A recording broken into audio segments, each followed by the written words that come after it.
mark, that's when I'm like, I'm getting a little tired here. So, but at the same time though, it's really, it's all about just enjoying this and not looking at the clock really. But after a while, you kind of feel it, and then you're like looking at the clock, like, damn, it's like 3 hours. I'm kind of feeling this now. It's catching up on me. But yeah, so but yeah, Monday we'll be watching Thanksgiving on the channel. So that'll be the next watch party. But yeah, other than that though, I'd say everything's pretty good with me. Everything's good on my end over here.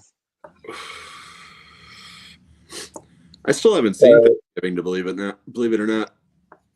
Dude, I was really surprised with it. Like it's a lot better than I thought it was really gonna be. I heard it was good. Like Eli Roth for me is really hit or miss. It's like he'll come out with something that I think is decent, then he comes out with something I'm just not interested in. So like, it's another thing. Like I didn't see it right away when it came out, but I kept hearing how good it was. It was like, all right, well, I'm definitely gonna get around to it eventually. And there's some minor things that I didn't think were like really like standing out as great, but overall, it's definitely a pretty good movie. Cool. Yeah, it's not like the trailer, that was in Grindhouse was, I think. I love the trailer. Yeah, he kind of was a little tame in the movie than he was from like the trailer or whatever. But I still think it's a really good movie and everything. So yeah. So there's no like shots of the killer screwing the turkey like they're in that original trailer. Oh. Yeah, if I remember correctly, because that was. But there is like other things though in it that's like similar to that, like, kind of borderline, like similar to that. You boys ain't gonna fuck them chickens now, are you? Looking a little sexually frustrated over there. Yeah, it's a good scene. I love that movie.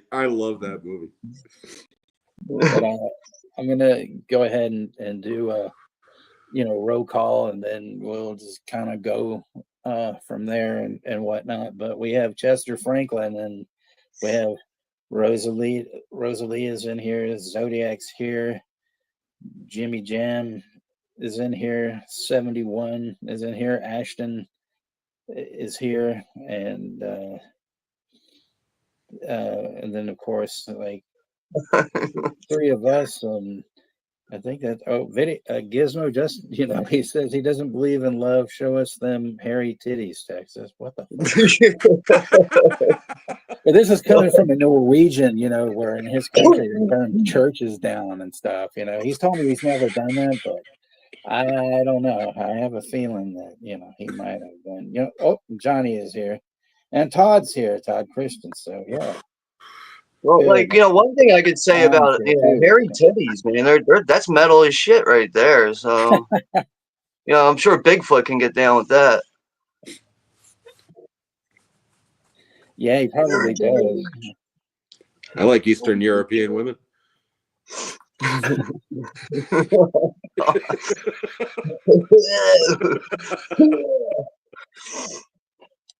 Yeah, those hairy armpits and hairy backs and things of that sort,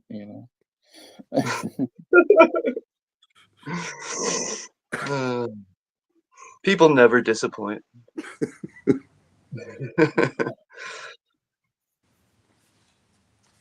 Yeah, I think Texas is buying the Russ Meyer films. Yeah, they're already on pre-order as I'm typing that into the chat. I do say that because, like, like even leading up before the news of that happening, like, he mentions it like every now and then. So I know how much he's excited for that. I'm still waiting for the Elsa movies. Yeah, that too. I mean, they announced that shit like 2 years ago. I'm still waiting. Wow. I wonder if that means it's tied up in like rights issues, or maybe they're just coming across more like film material and adding to the set or whatever. Yeah, I have no idea. You never know, but like that's probably something close to what the issue is, I guess, with the delay on that. Yeah, like I said, I got really, pardon the expression, I got really excited when I heard about it, a couple of years ago. But yeah, like I said, I haven't heard a peep about them since, and that was at least 2 years ago. Yeah, Yeah, like I know Kino also announced a bunch of William Friedkin films that'll be coming to 4K. They even announced Rampage, the long lost Yeah, William Friedkin yeah, movie I remember. Rampage. Yeah, But I think that's supposed to be happening this winter, the well, winter of 25. I think that's when his movies are going to start slowly coming out from Kino. yeah, because Jim, they you just remember re-released also? Bug in the other one, The Hunted or whatever, recently, didn't they? No, I think that's a part of their plan. Like Yeah, I know the Hunt, like I have that on Blu-ray, but I think that's a part of the Kino's plan to release a 4K of the Hunted, Bug, Rampage. Killer Joe, So maybe. that would be really cool. Even like I mean, like, I have it on Blu-ray, but that's such an underrated movie, man. It's But like I think that was his second to last movie before he died too. Uh, I know he did a Showtime movie, Kane Mutiny Trial or whatever. Kiefer Sutherland was in that. That was the last thing he did. But Right. but Last September that came out. yeah, but yeah, Killer Joe was definitely one of his last ones, if not. Yeah, you might be right. I think it is his second to last movie. The one that you just mentioned was officially his last, which was technically like a remake of a 50s movie or something like Well, that. no, it's the Kane Mutiny Trial, and then they basically updated it to modern times. Instead of it being Okay. a mutiny on a boat, it was like a mutiny against a commanding officer in the Gulf War. So they just kind of rearranged the setting, but it was still the basic same story. Okay. I still need to see that. And like Pretty good. I haven't heard many I like many amazing things from people about it, but the storyline's interesting to me. So I want to give that a watch eventually. Yeah, it's decent. It's got really good, really good performances in it. so Yeah. Jim, do you remember last year, or no, I mean about 2 years ago when they announced the Ilsa stuff? They also announced that they had some deal that they were doing with Paramount, but were Yeah, they didn't say what titles exactly, but they did say that one of them was not going to be Good Bar, right. because I guess of like music licensing issues or whatever. But now I guess Vinegar Syndrome has I was that going to say coming that's out. coming out. I just Yeah, saw that a blurb for that recently that's coming out somewhere. Vinegar yeah, Syndrome. Vinegar Syndrome's putting it out, and but it's just weird because they really didn't announce what the titles were or anything. But I really haven't noticed a lot of titles that from Paramount that they were putting out, which is kind of odd, but Well, more whatever. interesting to me along those lines was that about a year ago they were saying that Sony was going to start doing all of Disney's physical media from like this point on once they converged with 20th Century Fox and such. And the big rumor was that they were finally going to start releasing a bunch of the old Touchstone movies on Blu-ray or 4K. Ruthless People, Right. Throw Mama from the Train. I mean, there's so many of them, but it's like The Ref. Did you guys ever see The Ref I remember it. Yeah. Yeah. with Kevin Spacey? That movie is like impossible to find now. I mean, it's a way out of print DVD and it's not streaming anywhere, but that's a Touchstone movie. Isn't Yeah. that the Dennis Leary movie? Yes, with Kevin Spacey, the Christmas movie. It's funny as Right. hell. It is absolutely Yeah. hysterically funny.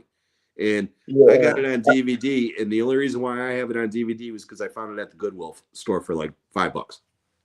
Well, I didn't realize it was hard to obtain, and I haven't seen that in quite a long time, and I always forget it's a holiday movie. Yeah, it's probably my favorite Christmas movie, believe it or not. I think it's hilarious. I mean, it's an absolutely hilarious movie.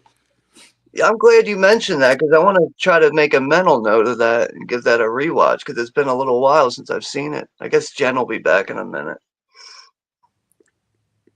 Yeah, she said she spilled some tequila or something and says it's alcohol abuse, and so she said Wouldn't be a night for Jen if she doesn't spill tequila. So yeah, that's a regular right there. That's why I switched to my vape pen so I don't like light myself on fire. So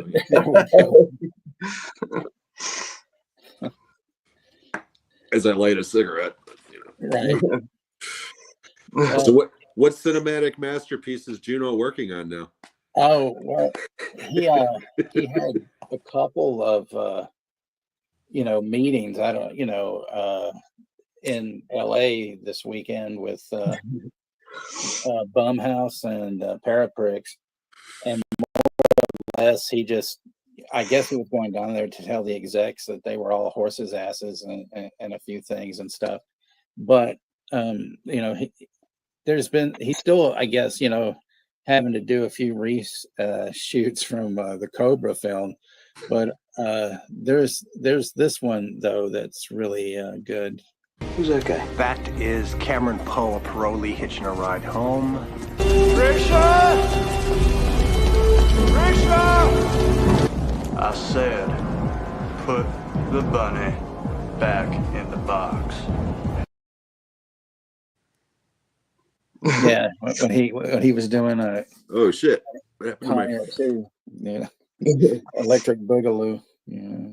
Did you get the? I don't know if you got the one Johnny sent me one earlier where it was the movie Night Beast. The one that they're watching I saw with it too me. late, so I didn't get a chance to upload it. But I would. Okay, we'll save that for later. But I gotta say, man, it's really weird to see Juno with a mullet. So. But then also this amazing one. No, we don't teach Kung Fu. We teach karate.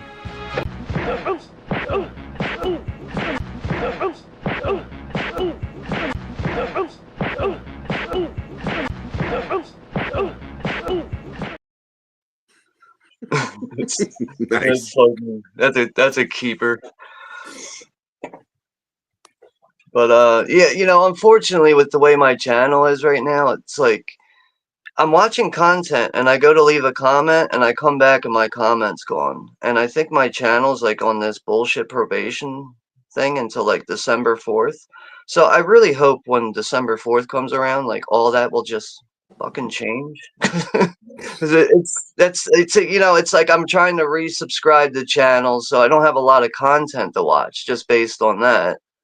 I don't even care about the number of subs. I'm more worried about just interacting with people, and that's what I'm still able to do. But it is really frustrating when you're spending time to actually type out a comment that's not, "Hey, awesome video," like, "Oh yeah, I know that.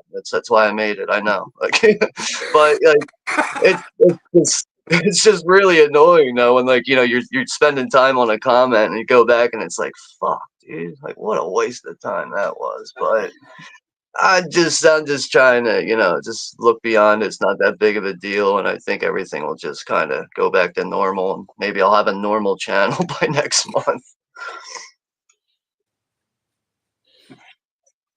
Yeah, I wasn't really thinking much today of trying to grab stuff and put some things together, but I think I'm just gonna make a random at some point Richard Ayoade clip, or something, because we all need Richard Ayoade in our lives, and stuff. I'm still gonna do Submarine because that's that movie he directed that I told you about a while back. So many movies we've talked about, and then I'm like, okay, haven't shown this one yet. Haven't done this one, Have you ever seen Submarine, Jim? No, I've never heard of it. Oh man. Richard Ayoade, the British comedian, directed it. It's like a coming of age film, but it's really, really great. And there's this, like, the main character's name is like Oliver Tate, and whenever the phone rings, he just picks it up. Oliver Tate. So I started doing that sometimes, like, random callers that call me, just Oliver Tate. Who? What? You remember the old joke in Porky's where they do the prank call and it's Michael Hunt? Oh yes. I went to school, and this is no joke. I went to school with a Mike Lit, and it was always, "Will Mike Clit come to the Mike Clit come to the office?" And I mean, oh yeah, this poor guy. Yep, Mike Clit. Gizmo. So the handlebar to locate my channel, you just type in Cinephile World Order all in one word without any spaces. So I couldn't get the old handlebar back for Cinephile Sanity TV, even though that is what my channel name is. But to locate my channel easier, you have to type in Cinephile World Order, no spaces, all one word. I'm gonna put it in the chat in just a second. Thank you. Thank you. That helps. Yep. I can't believe there's people in the chat that actually think we want you here.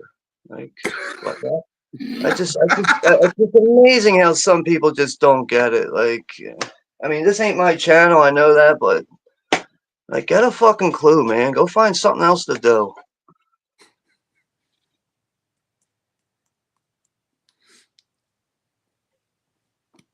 But other than that, though, yeah, everybody else is welcome. Well, it's nice to be universally hated by people who pretend to be your friends and things like that. I know, right? Yeah, they pretend to be your friend and show up. Yeah, hey, what's going on, guys? But meanwhile, just shit talking behind my back.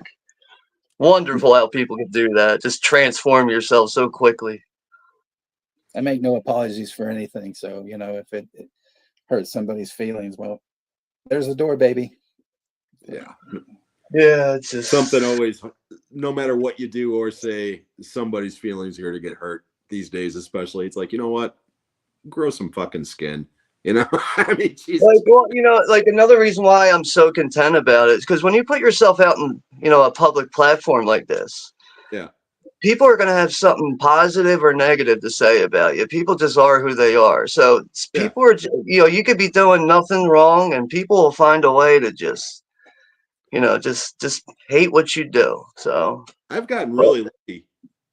I mean, I'd be willing to bet that 98% of the comments that I get on my videos are usually positive, or at the very least, neutral. I haven't really had too many douchebags. I had one guy, one of the first videos I ever did. It was funny as hell. It was about 10 guilty pleasure movies. Okay, movies that are bad, but I like them anyway. Like Hudson Hawk, for instance. Okay, was one of them. And that movie's a piece of shit, okay? But I like it for some reason. I don't know why, but I do, okay? But one guy in the comment wrote, "These movies are all great, you dumb shit." And he misspelled like 3 out of the 4 words. And I saw that, and instead of getting pissed off, I just started laughing. And I immediately replied, "Well, opinions vary. My opinion is you should learn how to fucking spell." And I haven't heard back from him since, I got a comment on the Bugsy Malone stream where some guy goes, "Stupid movie." And I was just like, I was going to just go, "Fuck you." But then I decided, nah, I just deleted his comment, It's funny how people will take the time to be, bitter and negative, but let's say if you're doing something that does agree with them and makes them to, be nicer. Nah, they ain't got time to be nice though. But they gotta make it clear that there's something here that's just not good enough for them. Like Right. like when I was uploading movies on the other channel, some guy got bent out of shape that apparently one of the movies wasn't in HD, and it was in HD. So something tells me he probably didn't know how to locate the quality button to figure that out. So, but yeah, he had to, take the time to tell me that. And I said, well, you don't have to watch it. No one's forcing you to watch it. And How good luck dare finding you? it anywhere else because it's not in HD anywhere else. So good luck finding that. How dare you provide low quality free entertainment, you I bastard. know, right? The Jesus free Christ. part, yeah. Jesus Christ. Wow. Some people just want to watch the world burn, I guess. That's what that is. Jesus Christ, man.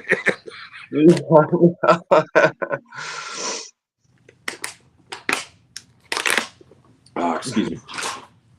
Like, roll the fuck out, dude. Nobody wants you here, man. Stop fucking talking like people want you here. Roll the fuck out.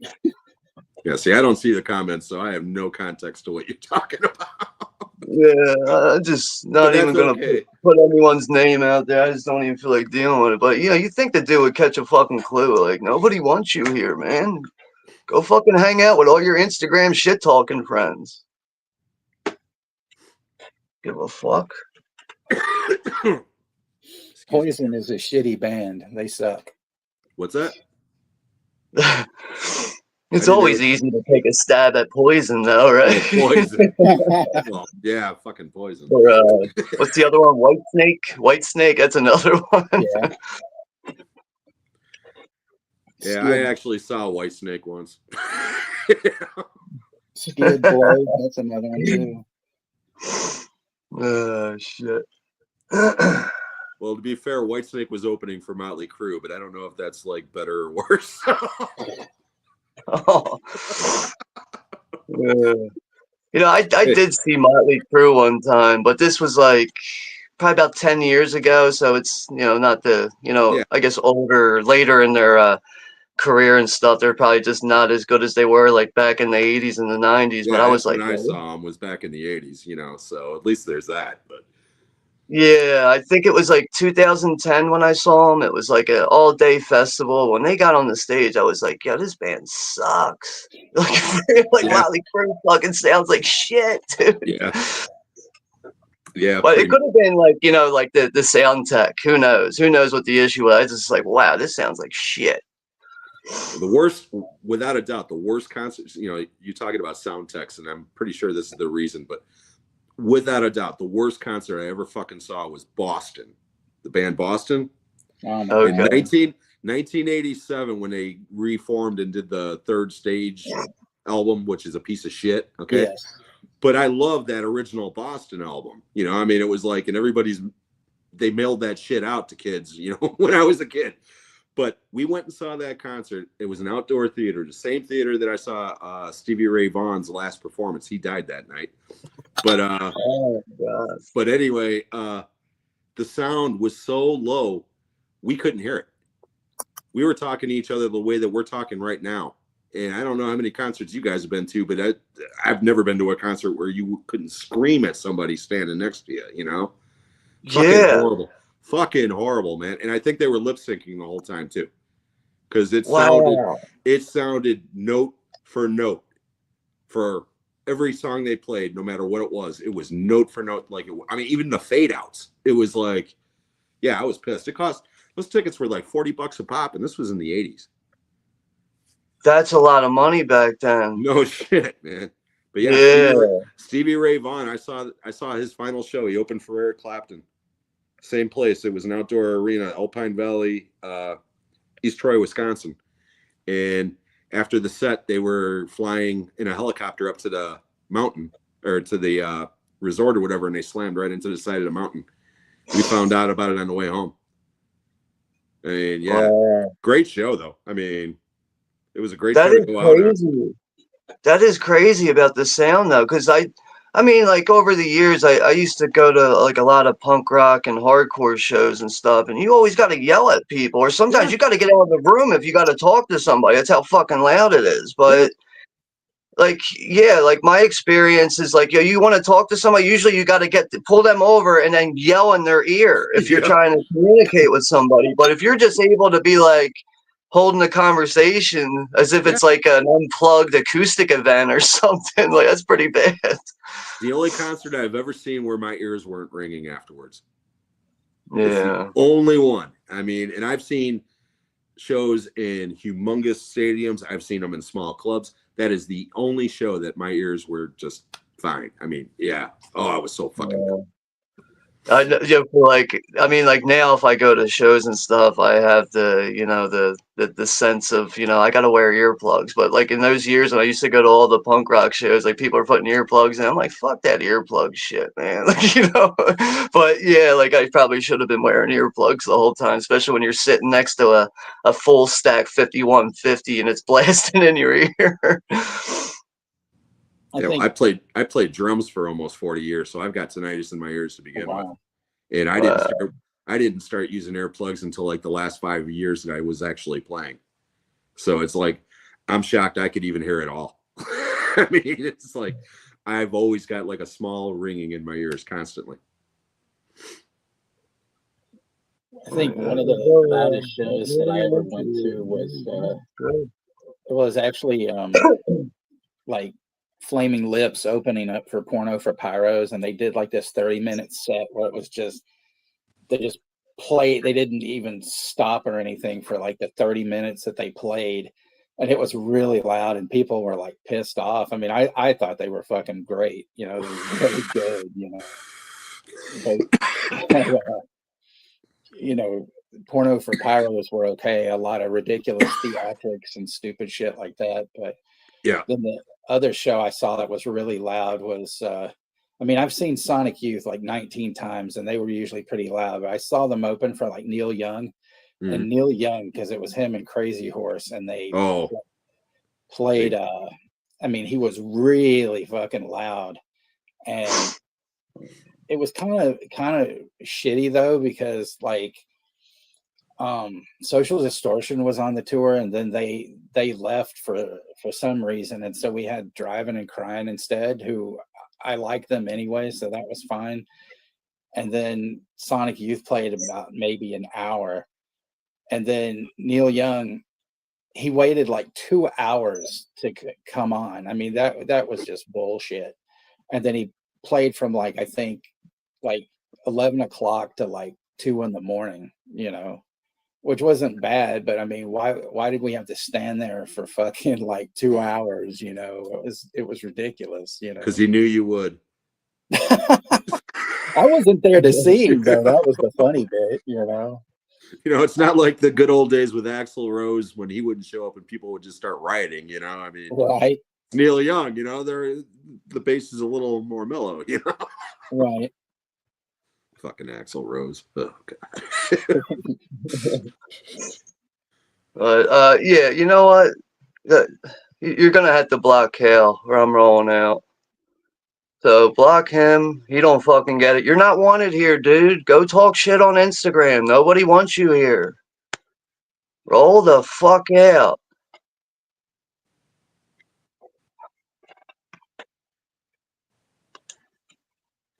Somebody spreading the good word or what? Accusing people of being drug addicts. Okay, I'm not, not dealing with that shit. Dude, I was gonna say, is it because I'm fucking hitting my vape pen? I mean, I'm sorry. What the fuck? Jim, you want to go hands on an 8-ball? This motherfucker doesn't know me, and I've been nothing but nice to this guy, fuck him. That's staying with me too. I've been nothing but nice to the dude, and I thought he was fucking cool with everybody, but nah, wants to be your friend, jump up on the panel with you, and then he wants to stab you in the back. Like, I'm sorry, dude. Like, nobody wants to fucking deal with you. Roll the fuck out with you and your fucking faceless fucking channel. Can't show your face. Can't fucking figure out if you want to put your foot in the water or not, or actually be here. Show up every couple months, then fucking disappear. You ain't shit, dude. Roll the fuck out. Hey, if Anthony's here, he could put that in his memoirs. He probably would. And if Anthony is here, hey man, I didn't mean that. You're a good guy.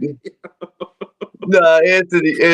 I think he's able to tell the difference between. Anthony's a good guy. He is. He's a good guy. Probably one of the most supportive people I've seen here on YouTube. He's on my channel a lot too. He is. He's a really good guy. Yeah, he makes time for channels and acknowledges people and stuff. So but yeah, the memoir thing still kind of cracks me up. So excuse me, I got to readjust some shit here.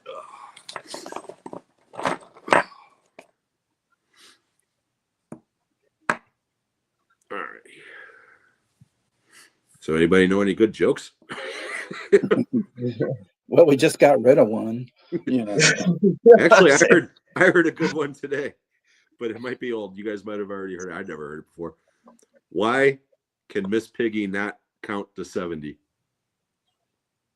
I have no idea. Because when she gets to 69, she gets a frog in her throat.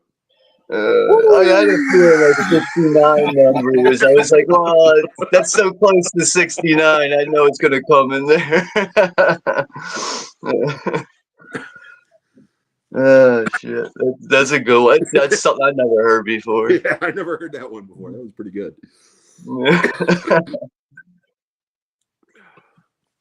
But yeah, I haven't been picking up many movies lately. I'm still trying to just kind of get caught up on bills with that. But what did I get? Oh, I did.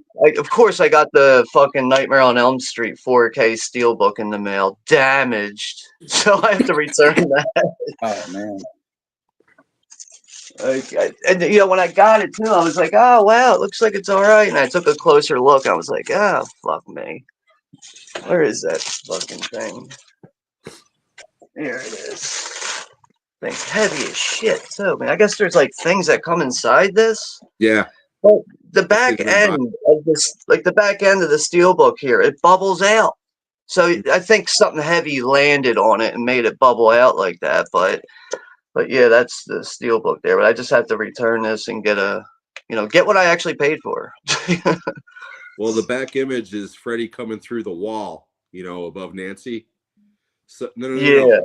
Behind the Well, J when you card. take that card off, right? Yeah. Yes. Okay. So maybe he's just coming through your steelbook, man. Yeah. Yeah. But like, even when I took it out, it's like, why is this kind of like making a bubble feeling out? And then like I took a closer look, I was like, something landed on it. And they, of course, they sent it to me in a bubble mailer. Like, you guys are fucking like. See, that's the problem is with Amazon. They don't care if you get what you pay for.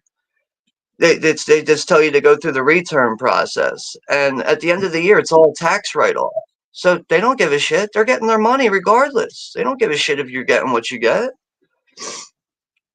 Yeah, I haven't bought anything lately because work's been so slow. It's like, I think the last movie I bought was the, and don't laugh at me, but it's the the Deadpool Wolverine movie because my grandson wanted it so much. So I was like, all right. And actually, that movie's pretty damn entertaining. Believe it or It is a not. good movie. It's funny as hell. I've been seeing people pick up like the steelbook for that, and I just got the regular Blu-ray. Yeah, like I'm not the biggest comic book guy, but recently my mom gave me a random bag of movies. She's like, my neighbor was throwing these out, so I took them before she threw them out, and it had the original Deadpool in it. So I was like, oh, I can finally sit down and watch that. So like, I haven't seen any of the Deadpool movies. Oh yeah, no, the Deadpool movies are great, man. They're entertaining as hell.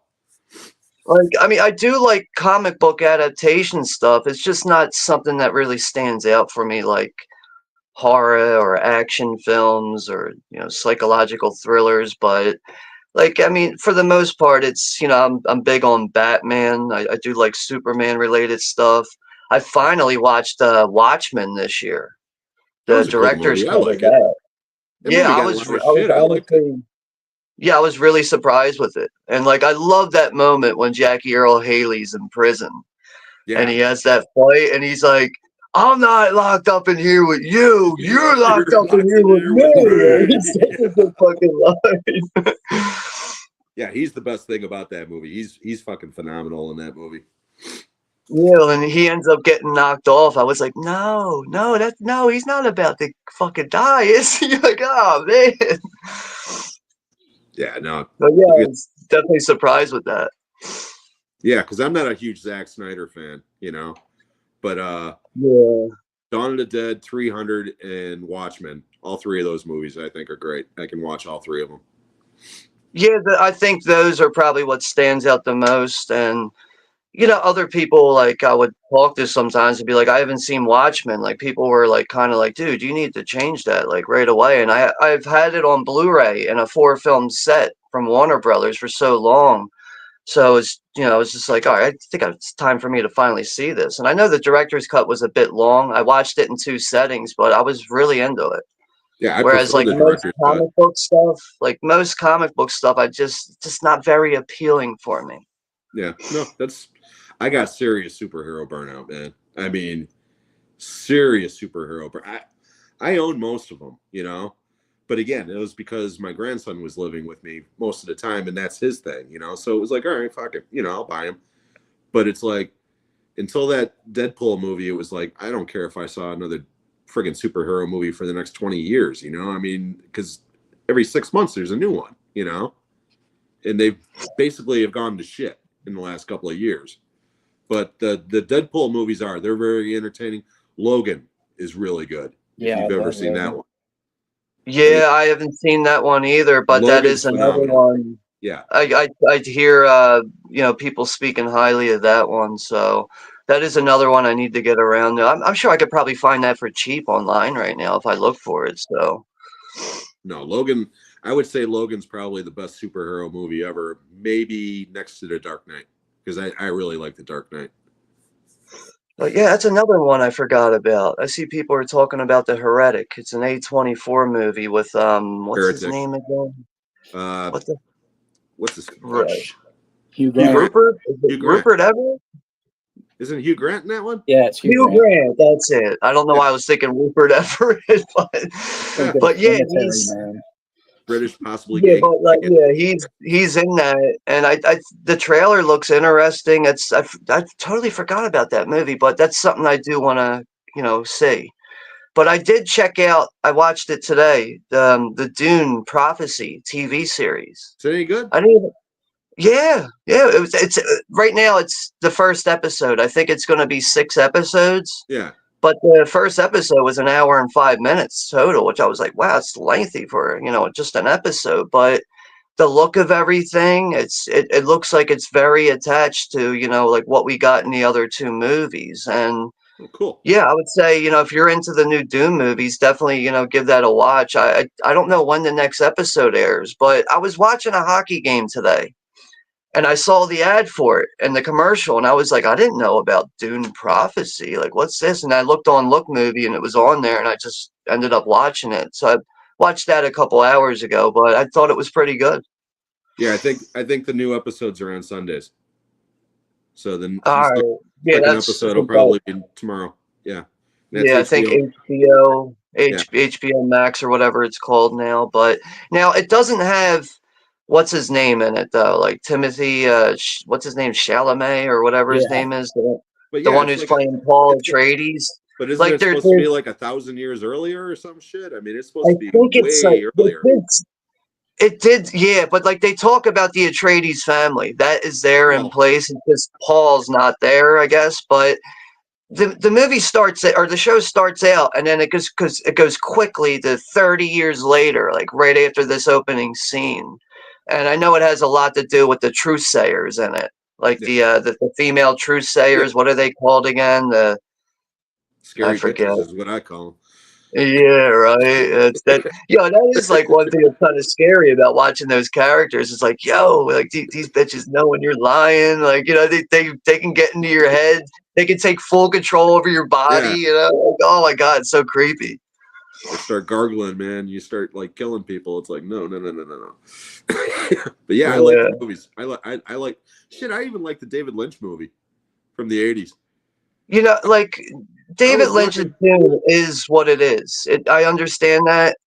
The new movies are just miles better, but I can still sit down and watch David Lynch's Dune and get through it. And I will point out flaws to myself as I'm watching it, but I still love the look of the movie, the actors that are in it, even the bizarre things that stand out about it. Yeah. I mean, I was working at the theater when that movie came out, the original one. The David Lynch one in the 80s. Right. It was like a fucking fever dream, at the theater because nobody knew what was going on, myself included. I was like, what the fuck am I watching? But again, it's like the Cliff Notes version of the book, whereas the new movies, they flesh it out more. It's a little more cohesive, it's much more advanced in the effects and everything. I mean, it's a better movie, no doubt. But like I said, David Lynch, I'm not a huge David Lynch fan, but I do like that movie for some reason. And I don't know why. Again, it's one of those guilty pleasure movies, I guess. You watch it, Yeah. you're like, okay, I know this movie is a piece of shit, but I like it anyway. That's pretty much how I feel about it. I try not to be too hard on it because when you look at the back story on it and the shit that David Lynch had to deal with, and Yeah. Universal just getting in his way, and apparently Lynch wanted to make a longer movie because the story's so damn long. You really can't cover Dune in just one movie. Yeah, they butchered it. They butchered Yeah. it, and then they added the voiceover, to try to make it more. Same thing with Blade Runner, a couple of years before that. They butchered the shit out of it, and then they added that horrible voiceover, from Harrison Ford, And he didn't even want to do that voiceover. That's the reason why when he talks, he sounds like this. I can't believe I'm doing this fucking voiceover because you people are too stupid to understand the movie. You know, I mean, yeah. Yeah. Yeah, I mean, Blade Runner can be, just with they got like 7 different cuts. Like that can be confusing for people that aren't familiar with the movie, like which one do I watch? But I mean, I could watch any cut of Blade Runner and be Yeah. satisfied with it. Like I think it's funny that when people are like, "Oh, like my favorite version's the final cut." Why? Because of 27 extra seconds? Yeah. Like that makes it that much better, really? I Like just don't like the theatrical version just because of that fucking voiceover. You know, if I could mute it, yeah. just that Yeah, voiceover out, the rest of it's fine, you know. right.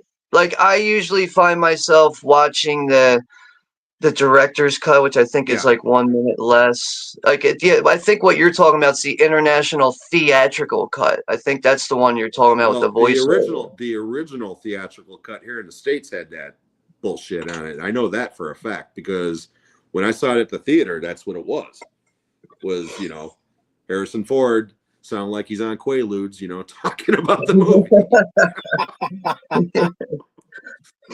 But yeah, it's they have the original theatrical cut, then the international. Oh, you're talking about the original theatrical cut. That's where the voiceover is. Yes.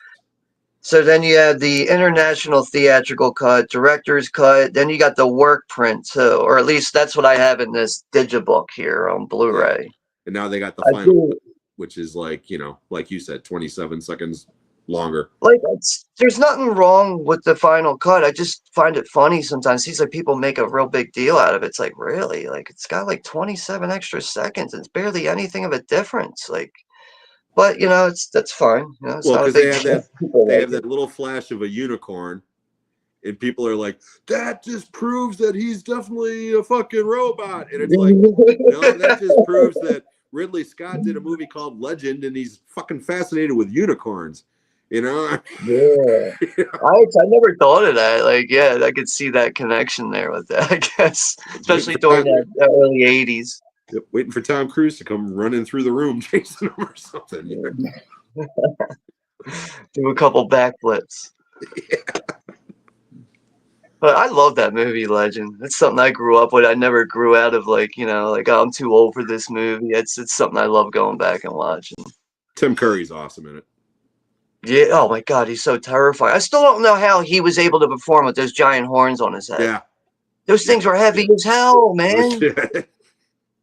But he's somebody, he doesn't get fazed by being put in makeup. He understands the importance of practical makeup in those days. The first time that I saw Legend, me, my late brother, and my buddy went to this drive-in that had 3 screens on it. Okay. And you could actually drive to different screens and pick out your own fucking lineup on the weekends. And they would run 3 movies each, okay, on the weekends. Listen to this crazy ass lineup, okay? And in order, all right? And you got to imagine, I'm fucking 18 years old and I am drunk and stoned out of my fucking mind, okay, as the night goes on. You start off with Legend, you go to Maximum Overdrive, and you finish with Texas Chainsaw Massacre 2. Wow. And I had no clue what the fuck I was watching on any of them. Because the first movie, Legend, was so dark, we couldn't see anything. We could hear Tim Curry's voice, and we could see Tom Cruise prancing around in a field chasing a fucking unicorn. That was it. We couldn't see anything else. By the second movie, I was so toasted that by the time Maximum Overdrive started and Stephen King was saying, this machine just called me an asshole, I was already fucking, this is the greatest movie ever, that sort of shit. And Texas Chainsaw Massacre, to this day, I don't know what the fuck's going on with that movie. I love it, but it's like we sat there and I was like, I could be stone cold sober and not know what the fuck's going on with this movie. It's so bizarre. But yeah, that was a great night. That was a great night. I think out of like that lineup, I think Legends like the one where it's like, I don't think that fits on this bill. Like I can see Maximum and Texas Chainsaw too. I can really see them fitting for like a double bill, but Legends a little like. Well, again, because like I said, they had 3 different screens and you could like change them around. And Oh, the okay. first movie on the other two screens, I think one of them was Short Circuit, and another one was like some other kids movie, and we were like, "Fuck it, let's watch Legend," you know.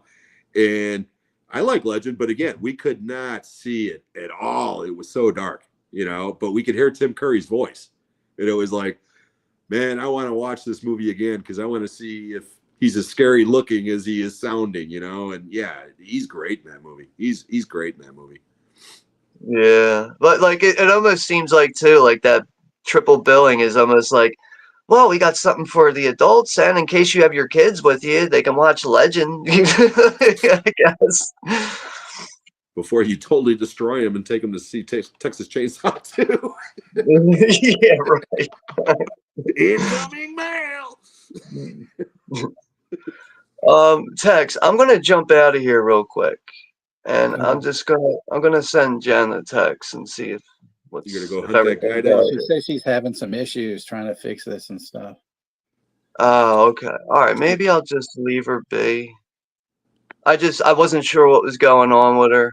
So, all right, all right, I'll just stay here and just ride it out for now. But like, I just wasn't sure, so I was just gonna try and get in touch with her to see what was going on. So, but yeah, she's obviously having a technical issue, but that's all right. Shit happens. Just wanted to say real quick, everybody, just be cool. I'm not, I didn't do this fucking stream for us to get into some kind of bullshit because we've already had bullshit with Cal, and that's all because he likes to suck Goofadope's dick. And, and I'm going to say that I don't give a shit if anybody fucking sees that or tells him because I'm tired of this shit and I'm tired of my friends, I mean, there's no reason for us to, get upset, I mean, what she's going through isn't cool. And, I mean, I'm not going to tolerate any kind of bullshit. I mean, I have enough with these assholes trying to come in here and pretend they're people's friends and shit. And we're all fucking better than that. We're all, good, So, I love you guys. I just don't want, any of this or I'll fucking walk out. So, Yeah, all like right. I mean, like I didn't even want to have to bring it up, but I'm just the guy can't take a hint. And when you're clearly blocked from someone's channel, like, and then you're just going behind people's back and saying shit, and then you're coming around and acting like everything's just all holly jolly fucking bullshit. Like, I'm sorry, I don't live like that. I only know how to live one way, and that's fucking being myself and being as honest as possible. I don't run around. This is why I don't have an Instagram account. I don't have time for talking shit on people, and I don't care for it. I'm here for a specific reason, and that's to interact with people and talk about the same things that we're all, into and that we all relate to. But people like to make this out to be more serious than it fucking is, and it's really not that fucking serious. But people are more worried about fucking putting labels on things and how people's personas come off on here. Like, why don't you just shut the fuck up and have a good time? What's so fucking hard about that? But I just don't know how people can act one way and act like they're your best friend, but when they're not around you, they're ready to stab you in your back. I don't know how people can live like that. I don't know how that formula works. Amen, brother. But And I mean that seriously. I mean, and I'm not religious, but yeah, I'm right there with you. Life's too fucking short. It's all good, man. It's whatever at this point. It's unfortunate I even had to fucking get to the point where I had to name drop the dude. I was trying to avoid all that. But nah, the guy just doesn't have a clue. Doesn't have a clue, but wants to come in here and act like we're all fucking holly jolly best friends over here. Like, nah, man, go back on Instagram and keep fucking talking shit. That's what you like doing, then go fucking do it.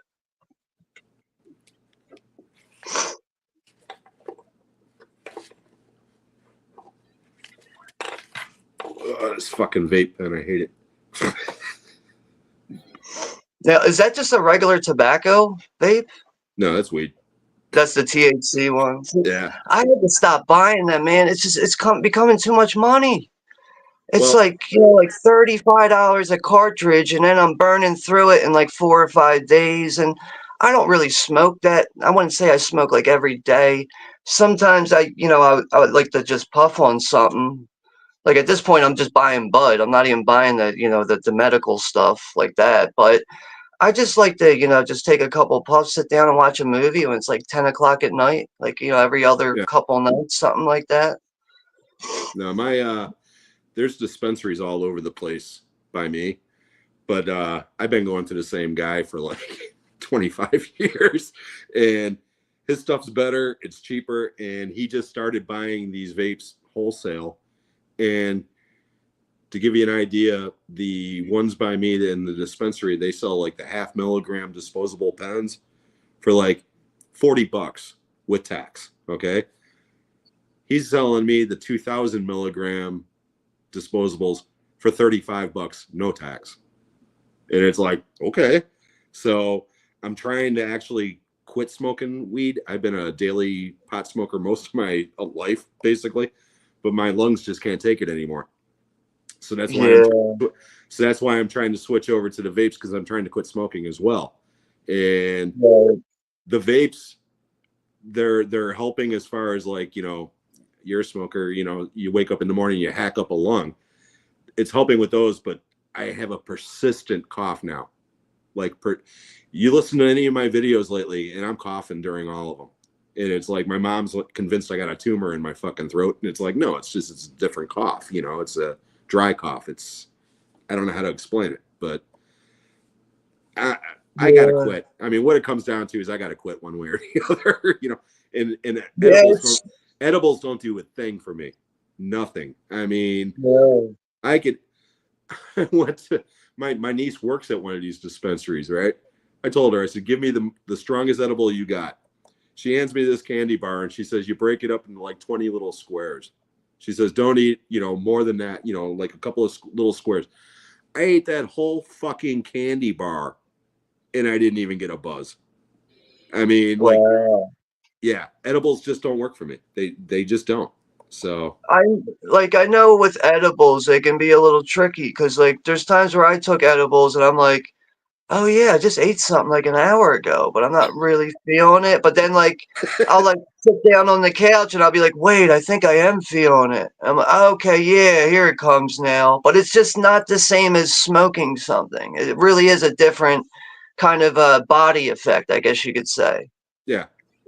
But I think you might have that's another thing, man. When you smoke things like marijuana, people's bodies, they react differently to things. Kind of how like people are allergic to certain things, Yeah. like people just react differently. Like some people have chemical imbalances.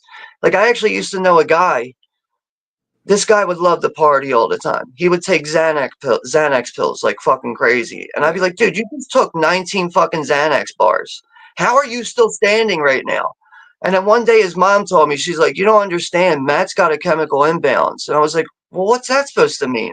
She's like, those pills that he's taking that's supposed to relax him and calm him down, it gives him the opposite effect. He speeds on it. Yeah. I was like, oh, that's why he's able to still walk after taking 19 Xanax bars. Yep. Because if I took 19 Xanax bars, I'd have to go to the hospital.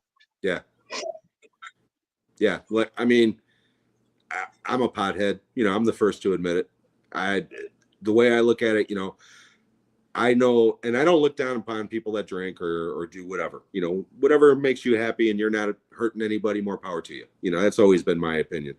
But anytime somebody comes up to me and starts giving me shit about smoking pot, okay, you're a fucking drug addict and this and that and the other. And I'm like, you know what? I've met lots of assholes that have been drunk. I've met a lot of assholes that have been on coke or been on a multitude of drugs. I've never met a fucking stoned asshole. Yeah. Unless they're just an asshole to begin with. But most people get stoned, they just want to look for something to eat. Yeah. I mean, they're not looking to start I never saw a brawl with 20 guys that were high, but I've seen plenty of beer brawls. You know what I mean? Yeah. So that's just the way I've always looked at it, No, you are right, man. Like I could probably say the same thing. Like, I mean, like most guys that just want to smoke a bong and chill out, those guys are usually pretty damn quiet.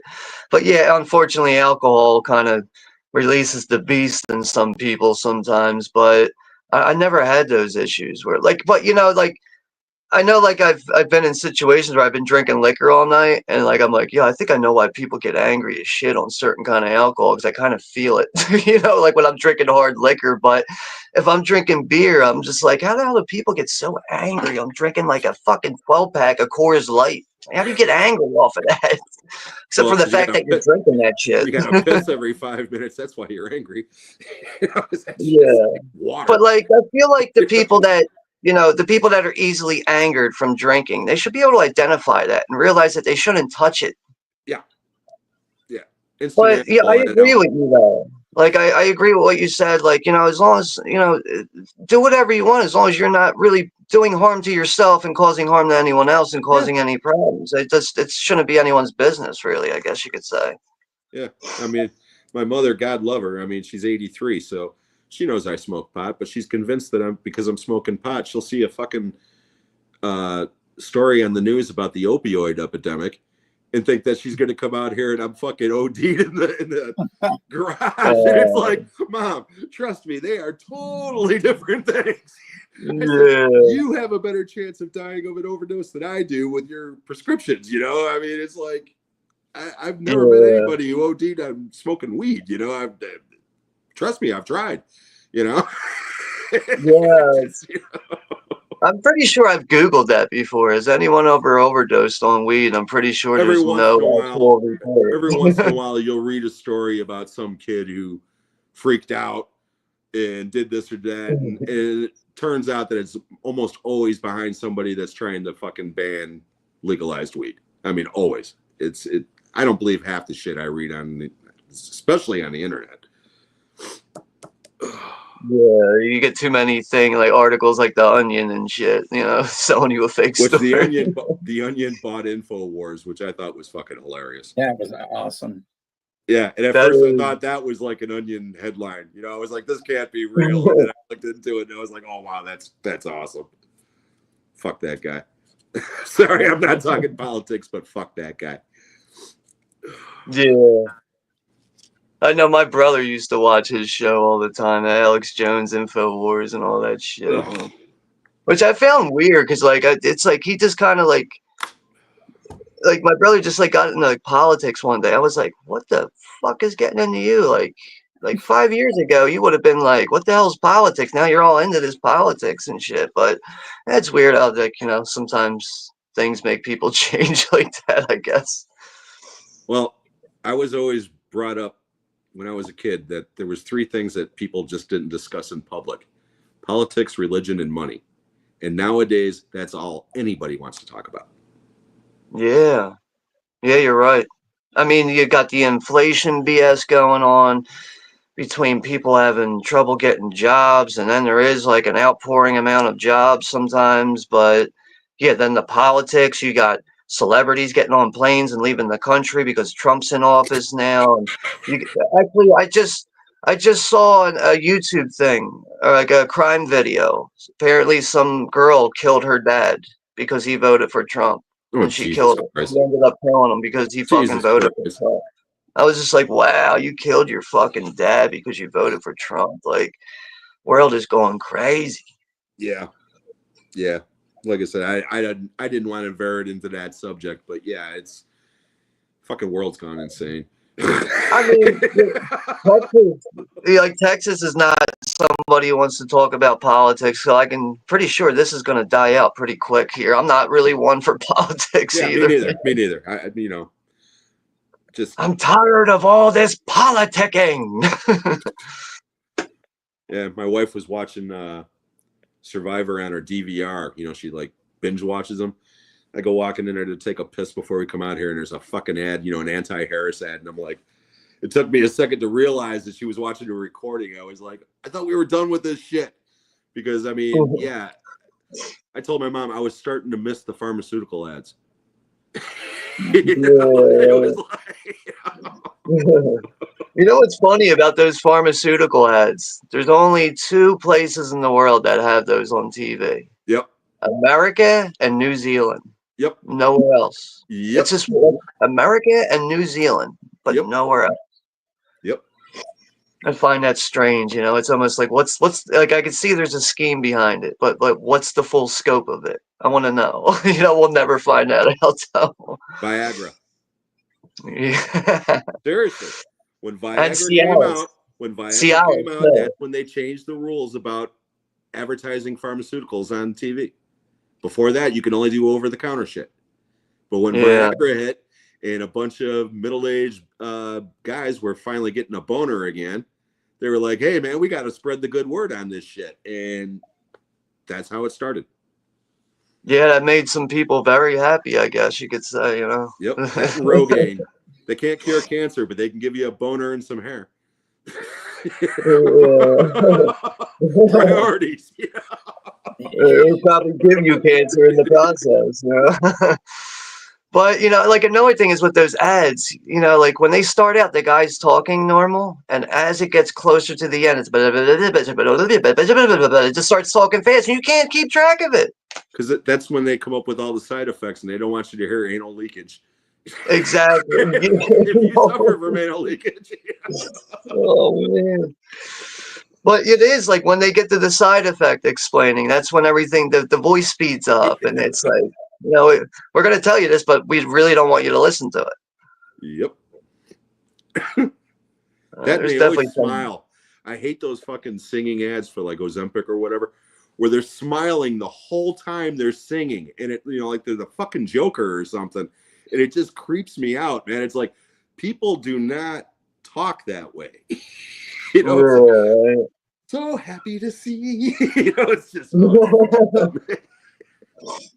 Yeah, imagine if people talked like the Joker too. They just sang to each other all the time. No, I didn't see that shitty sequel. Yeah, Juno gave me a good rundown of it. You gave me a good rundown. Gave everybody a good rundown of it. Yeah, so I'm gonna take Juno's rant as a warning. Stay far the fuck away from it. Yeah, that movie looks horrible. It just doesn't look appealing, and the musical aspect about it's just I'm not big on musicals as it is, and Me neither. I really did like the first movie a lot, so that's another reason why I'm like, fuck this movie, man. Like, but I haven't heard one positive thing about it. Not one person gave a positive spin on it. I think about the only positive thing I read online was, well, it's not Borderlands. Because I know Borderlands is supposed to be like the worst movie, of the year, which again, I have no desire to see that piece of shit either. Yeah. But I mean, to be honest with you, I would say I'm fairly surprised with getting some decent movies this year. Because I remember in the beginning of the year, I posted a link for all the movies that were being released theatrically, and then some like Netflix movies and like Shudder movies. And I just remember looking at that and being like, wow, there's like 3 movies I want to see. That's about it. But there was, as the year went along, some other things I kind of forgot about and, got around the scene. And, I was fairly surprised that there was some decent movies this year. I mean, I really liked Alien Romulus. Terrifier 3 was pretty fun. The fuck else did I see? I mean, I'm looking forward to the Nosferatu on Christmas. That's looking forward to probably that. the last. That'll probably be like one of the last solid things to really watch for this year, but I just can't remember everything else on the list right now. But I just was, overall pretty surprised. I did watch Abigail and I didn't really like it. Really? To me, it was like Knives Out, but with vampires. Yeah. Or a vampire. That's what it felt like to me. And I just, the things that the characters are doing in this movie, not very realistic. I mean, you got one character arguing with somebody and they're threatening each other. But meanwhile, somebody is bleeding with a cut and they're patching them up. Oh, let me fix that for you. They just threatened to kill you 2 minutes ago and you're helping them out. Wow. Woo! I thought that movie was fun. I didn't think it was great, but I thought it was fun. Yeah, I mean, I wouldn't say it was like, completely awful. There were some things I did enjoy about it, but I just felt like I was watching Knives Out, but with a vampire in it. And the things that these characters were doing, not very realistic at all. Yeah, fair enough. But I mean, Yeah, sometimes when I feel like a certain way like that about a movie, like something new, doesn't mean I'm not going to go back and watch it. Something about it might spark my interest, and I might go back and watch it, and I might see it in a different perspective. Which is why I think rewatches are very important in that kind of, with that kind of idea behind it. Just being open minded, Yeah. because like here's a good example. I remember when Parasite came out. And I skipped the theater. I bought it on Blu-ray. I put it on for the first time, and I just wasn't feeling it. I was like, you Mhm. know what? I'm gonna shut this off. I'm just not feeling it. And so it could have been due to my mood. But then I went and put it on a second time, like a couple weeks later, and I was like, yo, this movie is fucking mind blowing with its twist. Like I really enjoyed it, but I was like, I can't believe I wasn't able to get into this on the first watch. Yeah, it's a great movie. So it probably was just due to my mood at the time. I guess I just wasn't in the mood for a foreign language movie. Because I know I do get like that. Like sometimes I'll be like, oh, I got this subtitled movie. I just, you know what, I'm feeling kind of tired. I don't think I'm in the mood for reading tonight. I want to be able to just obtain the information to my ears. But yeah, that's why I think rewatching things, just because it didn't hit for you on the first time, but you still see something about it that's appealing for you, yeah, give it a rewatch some other time and try to just do it in the better, or do it when you're in a better mindset that you think you can identify with that.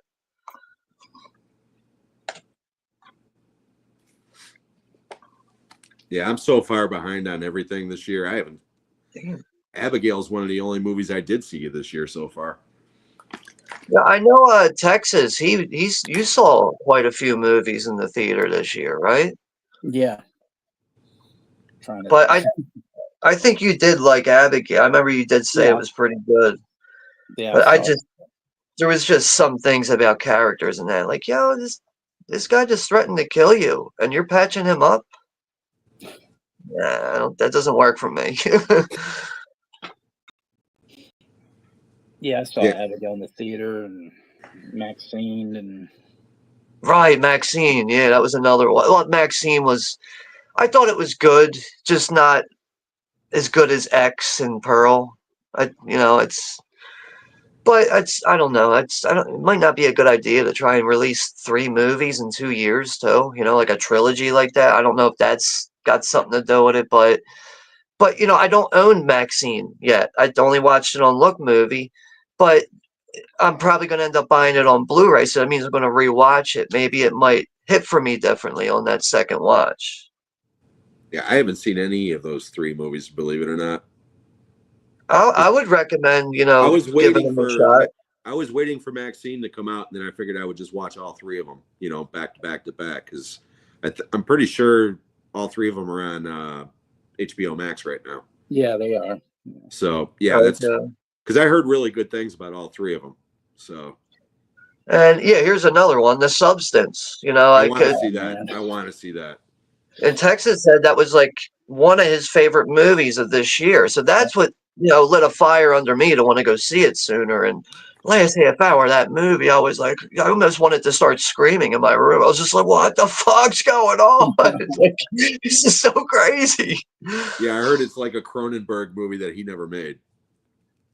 Yeah, that's Yeah. really, that's a good way to sum that up. Yeah, I love Cronenberg, so it's like, yeah, I definitely want to see that one. I think you would definitely get some enjoyment out of watching The Substance. I was pleasantly surprised by it and freaked the fuck out too. Cool. But you know what? A lot of people didn't like Long Legs. I liked it for how weird and ballsy it was. Like I just, there is some things that happen. It's like, really, you got the balls to try and do this to the viewers right now. But you know what? Like, okay, this is different though. We're doing something different with this. And Nicolas Cage is just, oh man, he is creepy in that movie, man. Yep, another one I haven't seen yet. Like I said, I am Yeah, so far behind. yeah, but like I'm one of those people that doesn't jump on a lot of new releases, because I usually look at it as I'm going to get around to this stuff eventually, and That's what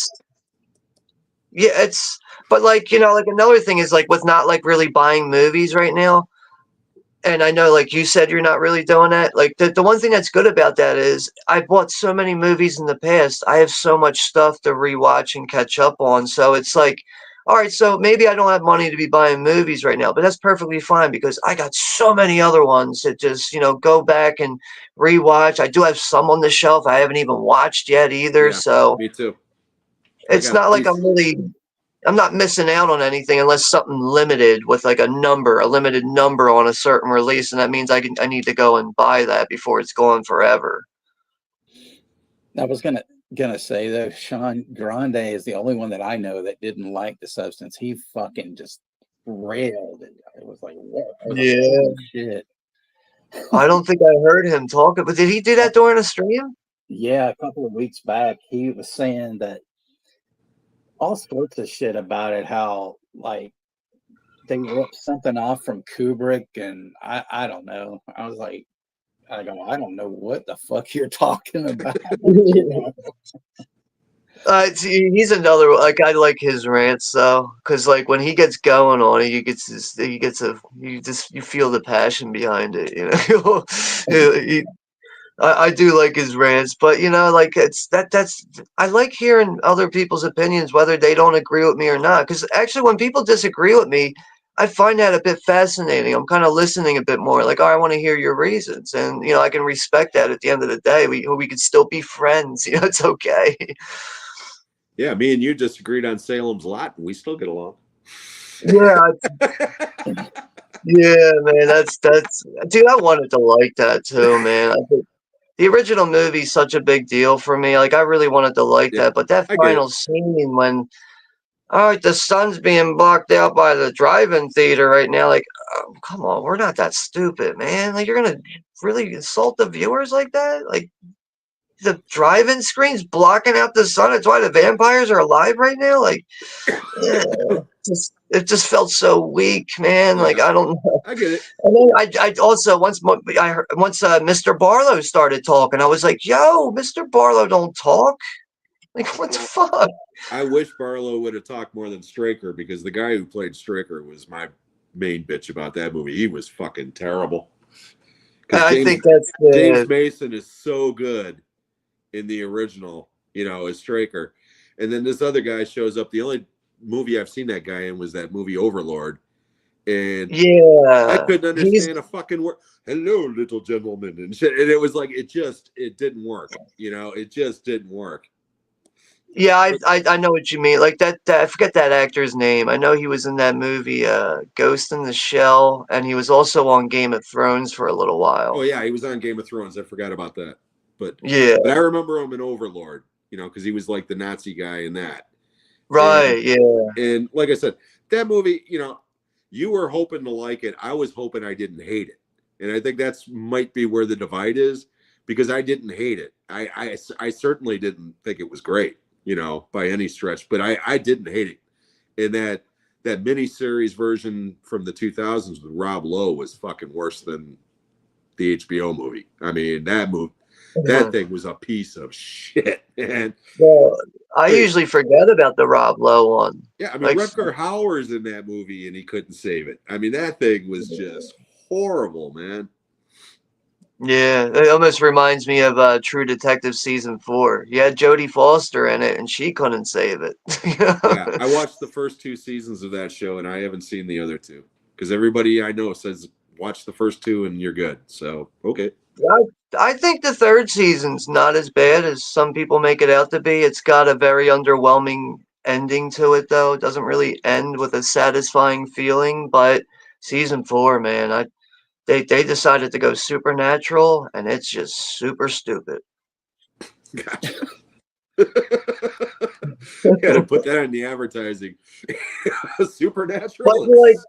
But it's one thing about it though. Like, it takes place in Alaska. It's got this really cool, like, snowy atmosphere to it, and the mystery just kept me wanting to keep watching every week. And when we got to that final episode, I was like, "Ooh, this is not working for me, man. This is too fucking weird, man." And then another thing I didn't really like about it was apparently indigenous women up in Alaska, they go missing a lot, and it's a big deal. I'm sure. But did we have to bring awareness to that throughout the whole show? Right. Did we have to do that? Oh, so Like, this is supposed to be entertainment. It's heavy Not, on that. hey, women are going missing in Alaska and we got to make sure everybody knows about it. Like, okay, that's a very unfortunate thing. I agree with that, but we don't need it drowned in our entertainment. Lifetime. Yeah, make a Lifetime movie over it, I guess. But another movie I saw this year, The First Omen. You know, not, I wouldn't say very memorable, but it had some moments throughout it I did like. But I guess I would say, yeah, you know, it does fall short. I have to give that probably a barely, or I would say a generous 6 out of 10. I And heard the ending of that movie's pretty wild, though. yeah, it really did have some cool elements about it. But as a whole, I was like, you know, I don't think I really like this too much. You know, I don't know. Like it's another franchise that's being revived. That's not a very exciting thing for me. But what about Zodiac?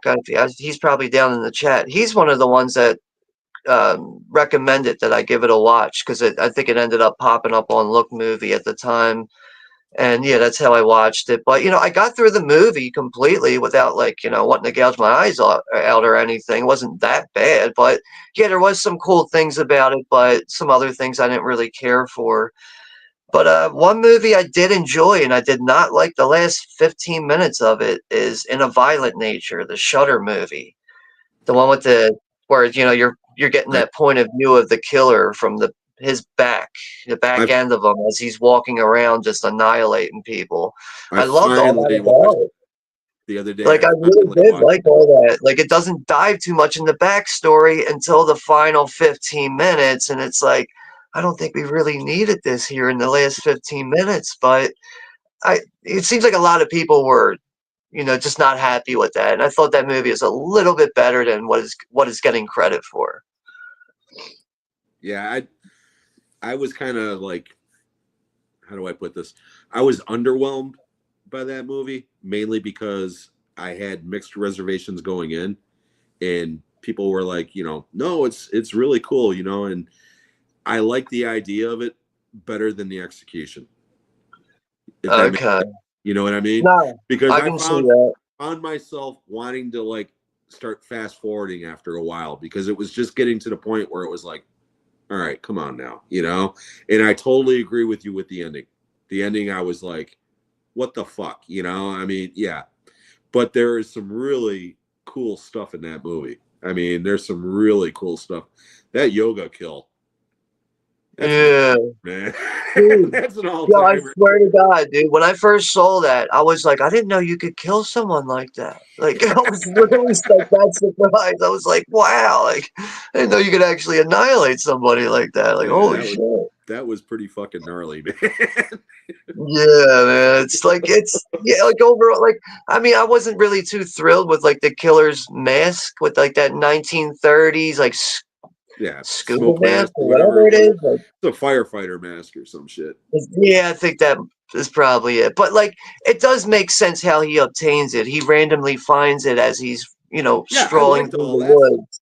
but after a while, it was like, you know, come on, man. It's, You know, I I mean, think what you're saying is, it's like it's a lot of the same. You know, you're following yeah, him after a while. It's like, all right, like, is he gonna get to his destination of yeah. where Pick he's up the trying to pace a go? little bit. You know, I mean, I get the whole, you know, the maniac walking real slow and shit, but it's like, you know, pick up the pace a little bit, man. Yeah, and I can see that it becomes more of the same after a while when it's like, all right, does this guy really have any kind of agenda here? Is he Right. just, oh, I see somebody over here, I'm gonna fucking kill him? Or I do get that, but like, I thought the movie was just a bit more better than some people were making it out to be. Like a lot of people were just like completely writing it off, but No. Like I said, I like the concept of it. You know, I just think that it could have been tightened up a little more. You know what I mean? And that I can ending, see that. and I did not like that ending. You know, like you said, I the last 15 minutes was like, what the fuck? Yeah, like I almost felt like shutting it off with that conversation in the car, and it's just like, I don't think we needed this. Yeah. But you know, Well, it's like it's Psycho. something. You know, the movie Psycho. They have that whole exposition scene at the end where the guy's basically telling you everything that you just watched for the last hour and a half. You know the fucking guy's psycho. You know he dresses up like his mother. You know he slips into this, but yeah, we got to listen to this bullshit for 5 minutes before it's finally over. And that's kind of the same vibe I got from this. It was like, all right, what the fuck? Is this broad going to pull out a knife and kill this chick or what? You know, and if she's not, then Yeah, let's just end the movie, you know? yeah. Yeah, I think like I kind of remember sensing something like, is something gonna happen in this conversation in this car? Like, yeah, like she's gonna flip out and stab her or something, or is he gonna come out Yeah, of nowhere? come out of nowhere, right? But what's another one here? Oh, I just saw this one recently. It's another Shudder movie called Oddity, I heard about it. and dude, it's got some creepy moments throughout it, man. Like it's like this couple that lives in this very secluded and isolated house out in the woods, and one night this guy just starts knocking on the door, and apparently the lady, like, she had to go out to her car 1 minute to go get her phone, and she can't, or no, she went out to go get her car keys, and then she came back in and she couldn't find her phone, and the guy's knocking on the door like, yo, someone just walked into your house.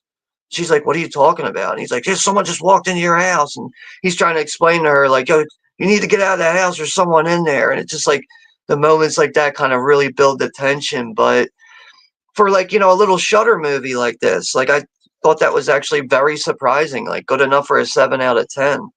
Nice. But that's without spoiling too much. It's just like it's got some creepy moments like that, and I believe it's mostly based on like these two twin sisters, and one of them's like a psychic or whatever. And there's these little objects that are involved in the movie that kind of get pulled into certain people's stories and stuff. But I found it just to be very very different. Not in any sense of feeling like, like I've seen this before. Like, this has been done before. Like, just overall very original and fresh. Excuse me, Like, 1 I minute, did guys. I'll be enjoy it. right back. Okay. But, Tex, I think you would probably like Oddity, honestly. Yeah, but it's sort of a quasi sequel to Caveat, so I got to see that first. Is it? I didn't know that. Yeah, because it has that little stuffed thing, that looking rabbit thing or whatever. Okay. Yeah. Yeah, I did not realize that. I also didn't do a lot of research on the movie. I just know a couple people mentioned it, and I was like, yo, that sounds a little interesting. And, I got bored enough, and I found it on Look Movie. Chester is asking, what was the wrong movie of the year for you guys? The wrong movie of the year. I don't know if I've seen a wrong movie. Like, when I think of wrong, I think of, like, inappropriate.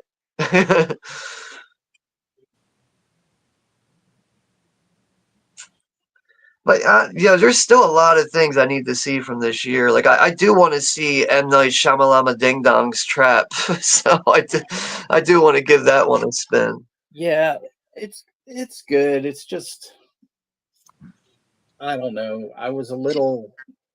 I think it should have been a bit more heavier, and it's always like a fucking PG-13 with him, It's like, I don't know why he's afraid to not make R-rated movies, or whatever. Yeah, and it almost seems like he's trying to like be accustomed to doing something that's PG-13 and like try to like satisfy his kids or something in a certain way about that. Like, Yeah, I don't know. I just, because I thought the concept was pretty decent, but it just, I don't know. It's kind of like you have this guy doing this shit that's pretty ballsy, during this concert and stuff like that. But it's almost like he's fucking neutered by the end, And I was just like, oh, fuck, Yeah, Rosalia said Trap sucks. So it's M. Night he really is hit or miss, man. Like it's hard for me to say that I'm a fan of his work, but the last thing I liked from him was Split. Knock at the Cabin was a bunch of bullshit too, man. I actually bought that fucking movie too. Fucking what a bunch of bullshit that was, man. Todd says Beetlejuice has to be in contention for worst movie of the year. Okay, dude. You know what? It's good to hear that though, because I almost don't know what to make of the movie. Juno said he actually liked it. I've been hearing so many, yeah, give it a watch, and so many things that like similar to what Todd just said. So I'm just gonna have to watch it on my own and see what it's all about. But all I know is from watching the trailer, I really don't like the look of it. I don't like the production look of it. I don't know, it just doesn't seem like it's in the same realm as Beetlejuice. So that's already not off to a good step just based on the way the movie looks. But this might be surprising to hear, but like at this point, Alien Romulus might be my favorite movie of the year. And I wouldn't even say that. Like I think that was I'm pretty sure I gave Romulus a 7 out of 10. So it's good, but it's not like amazing either. But I was really surprised by it, and I did like the storyline, and you do get a really good sense that the characters throughout it, they really do care about each other, and they are all in the same situation with trying to get fuel to get off the damn planet and stuff. But you get a lot of or you get more face hugger action in it than previous Alien movies. Yeah, sorry about that, guys. Oh, no problem. No, no problem at all, man. Have you guys seen the trailer for that movie coming out this spring called Monkey or The Monkey? No, I've heard of it though. I haven't seen the trailer. Yeah, trying to think if I have. It's directed by the guy that did Long Legs, Osgood Perkins, I think is his Yeah. name. Yeah. But it's based on a Stephen King story. And Oh. when I first heard about it, I was like, because that story is kind of like, But then I saw the trailer, and that movie looks batshit crazy, man. That movie looks did see the trailer. batshit crazy. I'm looking forward to that one. Well, you got me interested now. So, like, yeah, I'm gonna have to give that a watch when that's available. Yeah, the Red Band trailer is out now, and I think it's coming out theatrically, I believe, in either February or March. Now, what's the other monkey movie that came? Isn't there a movie called Monkey Man that came out this year? The action movie? Yeah. That's with what's his name? Patel. Yeah. I know his face. I just don't know his name. From Slumdog Millionaire and Chappie. Right. Yeah. But yeah, But, I haven't seen that, but I heard good things about it. Oh yeah, it's really it's fucking great. Yeah, I remember Texas said I think him and Jimmy went and saw James Van Dusen, but yeah, it seems like he enjoyed it. That's another one I still need to get around though. But I've heard mixed things about this movie called I Saw the TV Glow, which I think is another Shudder movie. Yeah, I didn't like it. All right, so you did see that one. All right. Yeah. I mean, it's all right. It's not a bad movie per se. I'm not saying it's a piece of shit or anything. It just didn't connect with me. Okay. It's like the Babadook. Everybody loves that movie, and they think it's like one of the best movies ever. And again, I'm not shitting on the Babadook. It didn't connect with me. I was like, there's moments in that movie, but overall, it was like, really. Yeah, I feel like that movie might be more effective for like a PG-13 audience. And that's With my issue with it, because I'm not really into PG-13 horror by and large. Yeah. There are exceptions, but by and large, I like my blood and guts, Yeah, I hear you. I hear you, man. Like that's definitely, it's always the icing on the cake when you get a good story in a movie, you get, good graphic kills and stuff. But I actually didn't mind the Babadook, but I always hear nothing but hate, and it's mostly because of the little boy in it. Now, for me, I like the little boy in it because that kid to me is just so outgoing.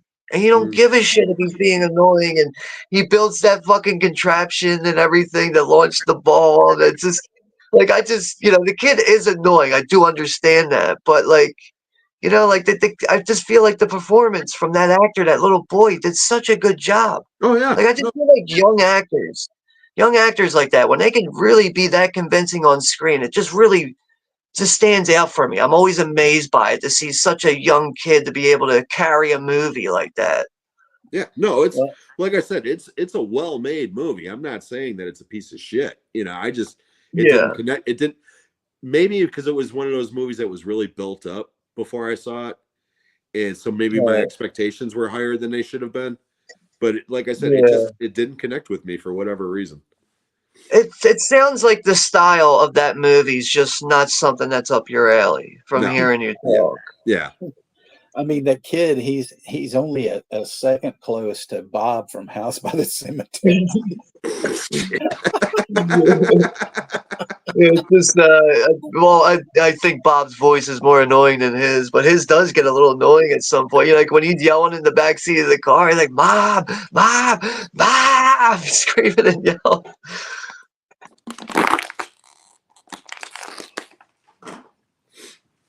That's funny.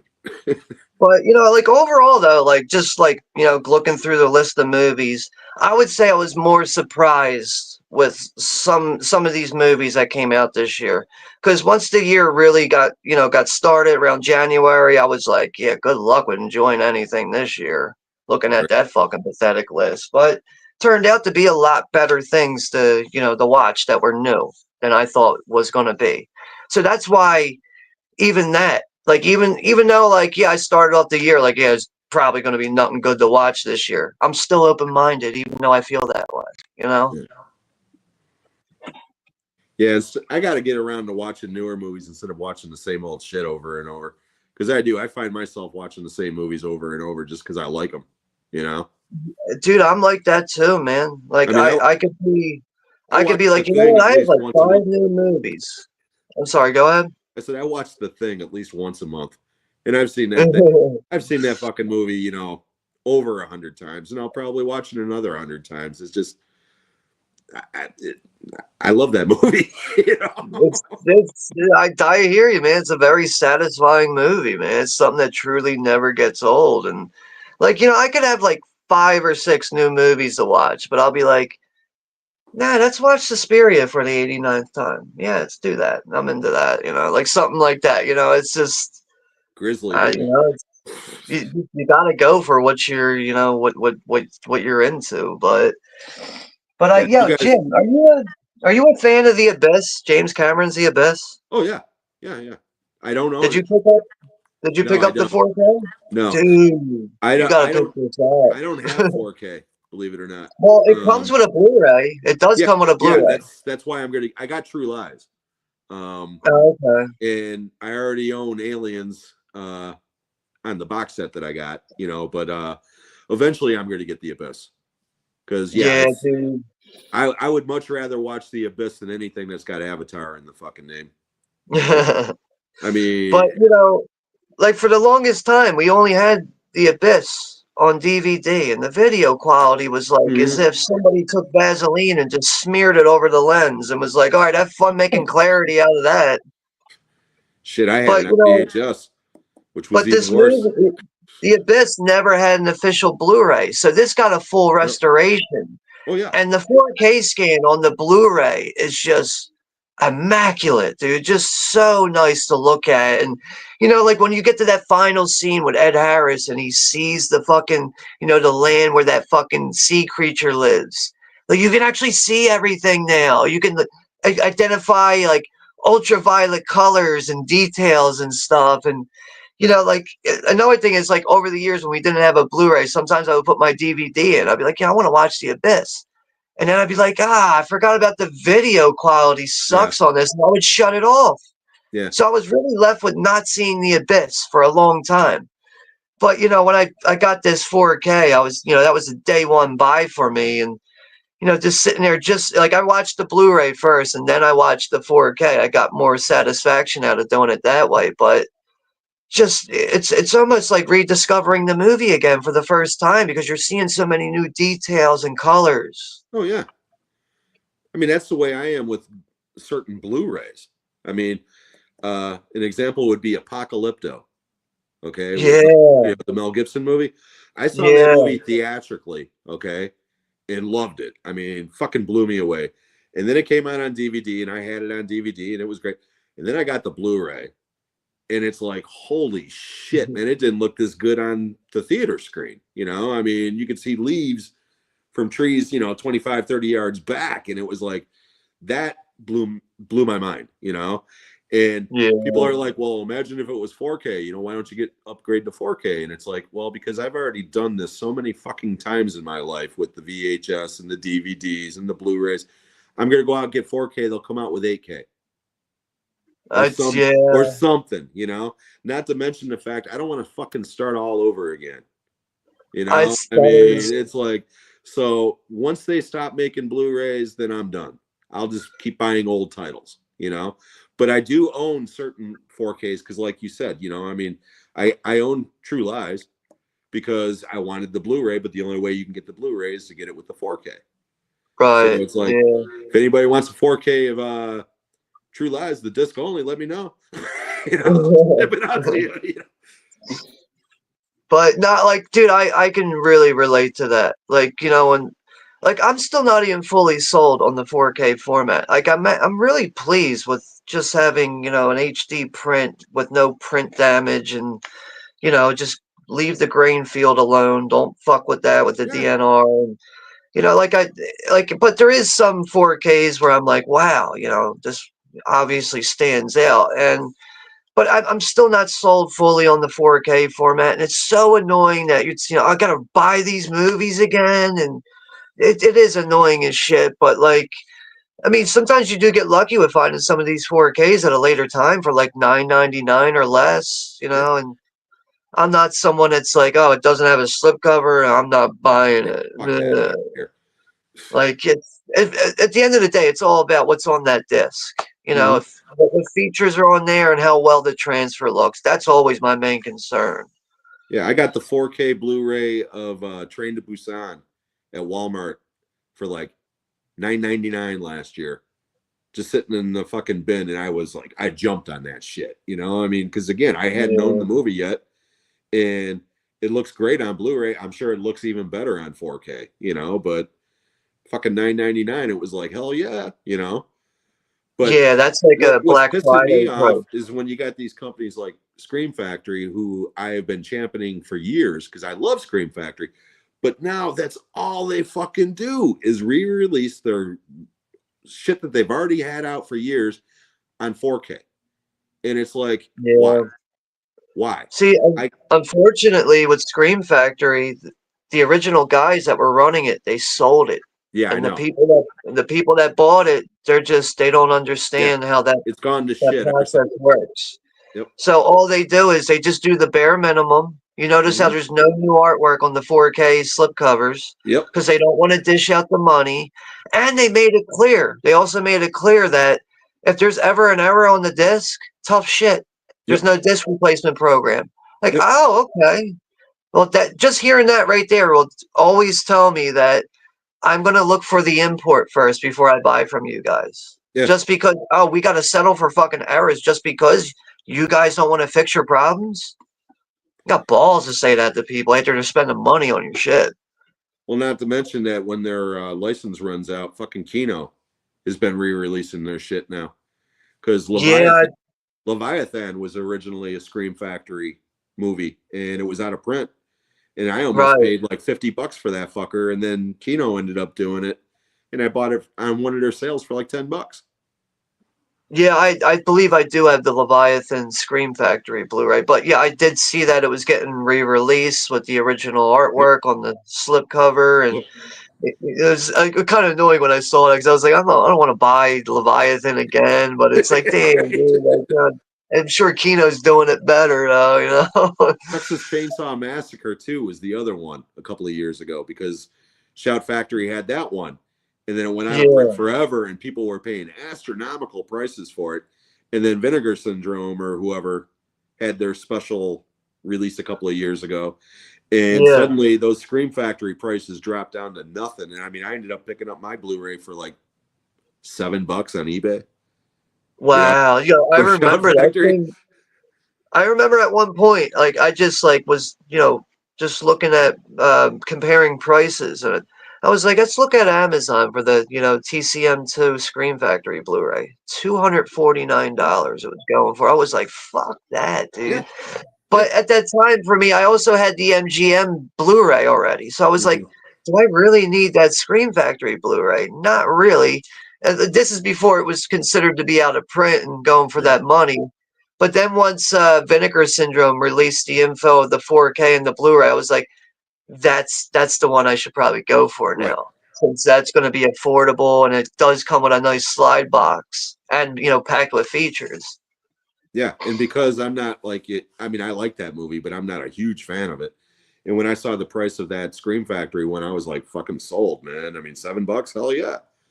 And Yeah, it doesn't have a slip or anything, and it was used, but the disc is perfect on it. And there's, who gives a fuck about the slip cover? I don't, I look at it. I do try to get things with slip covers, but if I don't get it, life goes on. It's not a deal man. breaker. It's not a deal. Yeah, I have so many movies in my collection that just don't have the original slip, and a lot of these slip covers get banged up over time.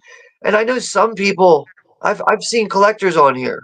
If their slip cover comes with any slightest dent in it, they'll return it and they just won't settle on it. And then I see that they're I go on eBay and I buy the slip covers and they always come in like mint condition. I'm like, man, I could never imagine just spending $10 on cardboard. Yeah. I was actually thinking about selling some of my fucking slip covers. Dude, you would get enough money to buy like new releases or whatever for your collection. You could probably end up buying like 30 or more like new movies from the money of just selling your slips. Some guy offered me $20 just for the slip cover for Manhunter alone. Wow. And I was like, no, I'll keep it. Because is that the Scream Factory one? Yeah. And that Shout Factory, Shout Selected. No, that's the Scream Factory. And that one went out of print real quick. And I was lucky. I bought that one new when it first was released because I love that movie. And every time I show it off on one of my videos, I always get at least one comment. Dude, with that slip cover, that would be worth so much money. And it's like, yeah, I know. Well, dude, what time machine did you go through to get that?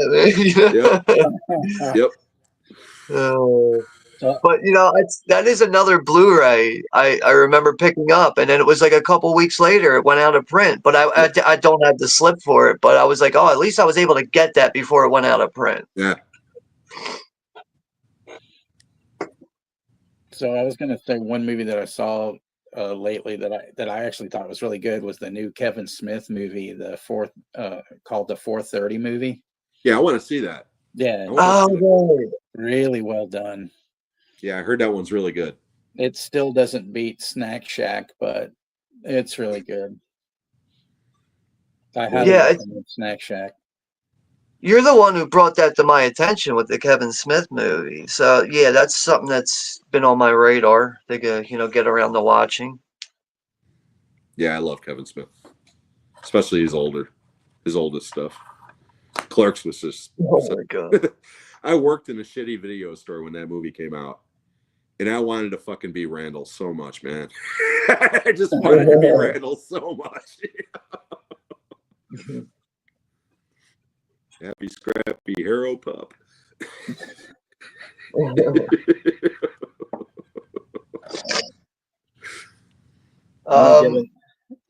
ahead. No, I'm gonna have to probably check out of here in like the next few minutes. Yeah, I'm gonna have to bail in about 10. Okay. Yeah, I gotta get on the phone with her, and then I got a couple other things to pertain to. But I mean, it wasn't really my plan to jump out of here early, but there's some things I gotta give attention to right now. All right. I'm just gonna do a quick interlude here.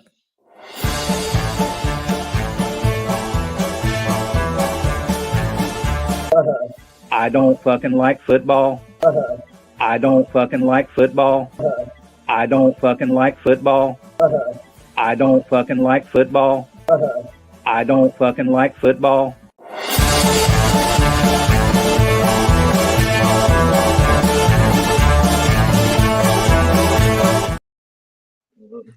It never gets old. I fucking like football. That never gets old, man. Dude, like just the flow of it and how it repeats, it gets stuck in my head in a way. It's just like I know how to say it too. It's just like I don't fucking like football, and then I kind of laugh there at the end. I know between I that don't and fucking like give me the gooch, give me the football. gooch, give me the gooch, give me the gooch. I mean, I got that shit in my I gotta send that one to you text so you have it on your channel. I gotta send that to you. I used my phone last night to record the audio for that because I want to use Yeah, it for my ringtone. I'm in there yeah, fucking around with it. My wife's like, "What in the hell are you listening yeah. to?" Like I don't know if you were still in the chat or not, but like when I read that comment, I was like, "Fuck, dude, I should have been laughing, dude." Give me the gooch, give me the gooch, give me the gooch. Cracks me up every fucking time. Like, it's funny you say that though, because when I was recording that, my dog was looking at me like, "What the fuck are you doing?" You know, like, and I was just like looking at her. She's probably like, "Who are you? You're not showing." Yeah, my dog was definitely perked up, ears up, like, "What are you doing?" Like, The dog's like, I don't know what a gooch is, but I'm getting the fuck out of here. my dog was a bit confused there, that's for sure.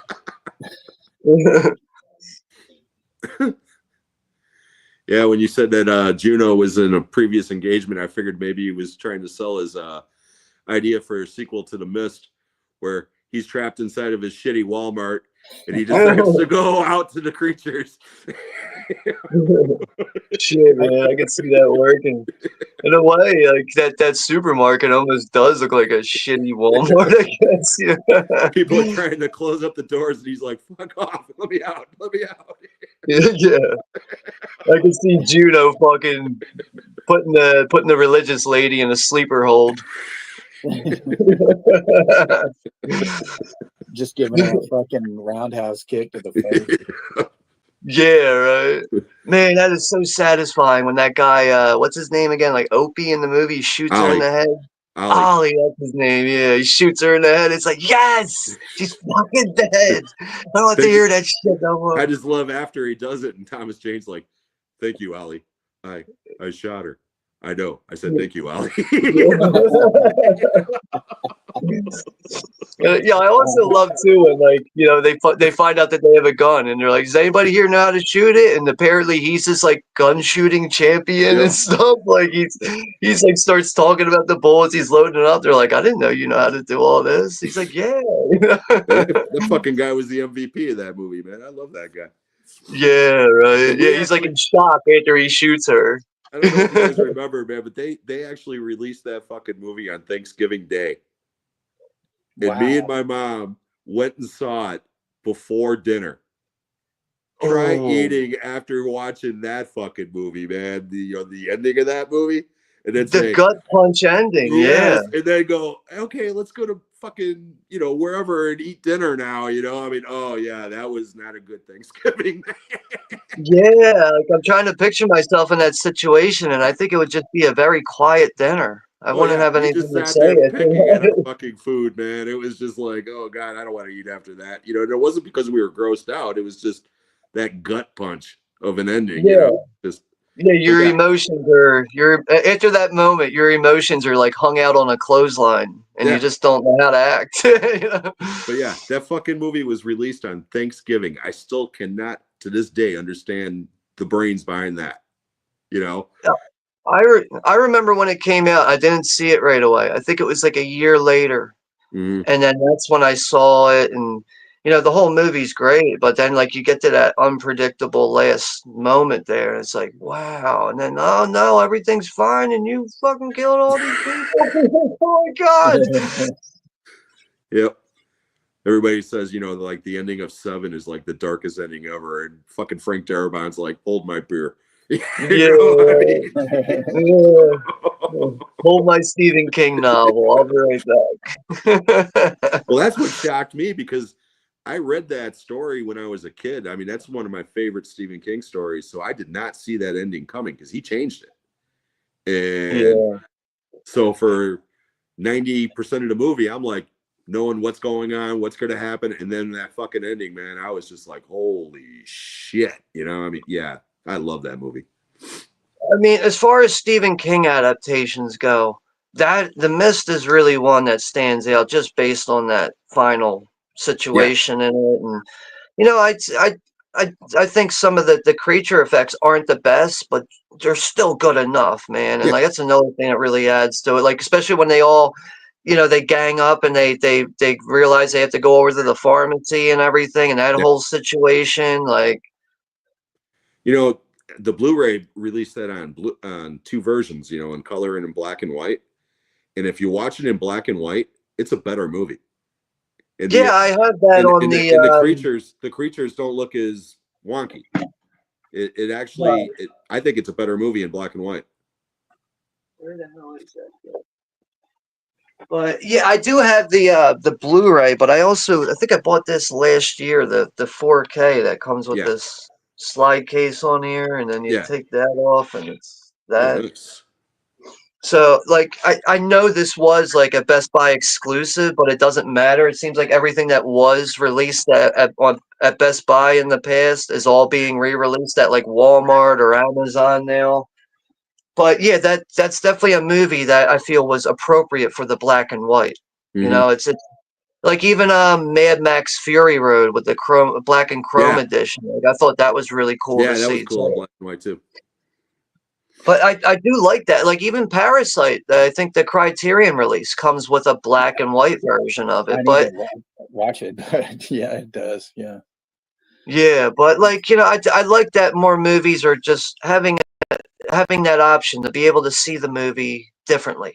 Right. Without colors. But sometimes the black and white doesn't always work for some movies either. No. I wouldn't say it always works, but it's still cool to have that option to Yeah. to see if it's something that's going to work for you. But yeah, I think more it should do that more often with movies. I don't know how much money it would cost production wise to film something, or take all the color out of a movie, but it would be cool to see that more often. No, you just do that in the editing process. Because now all they do Okay, is so because now they do color correction. So basically, all right, you would just do yeah, is just take the color out of it.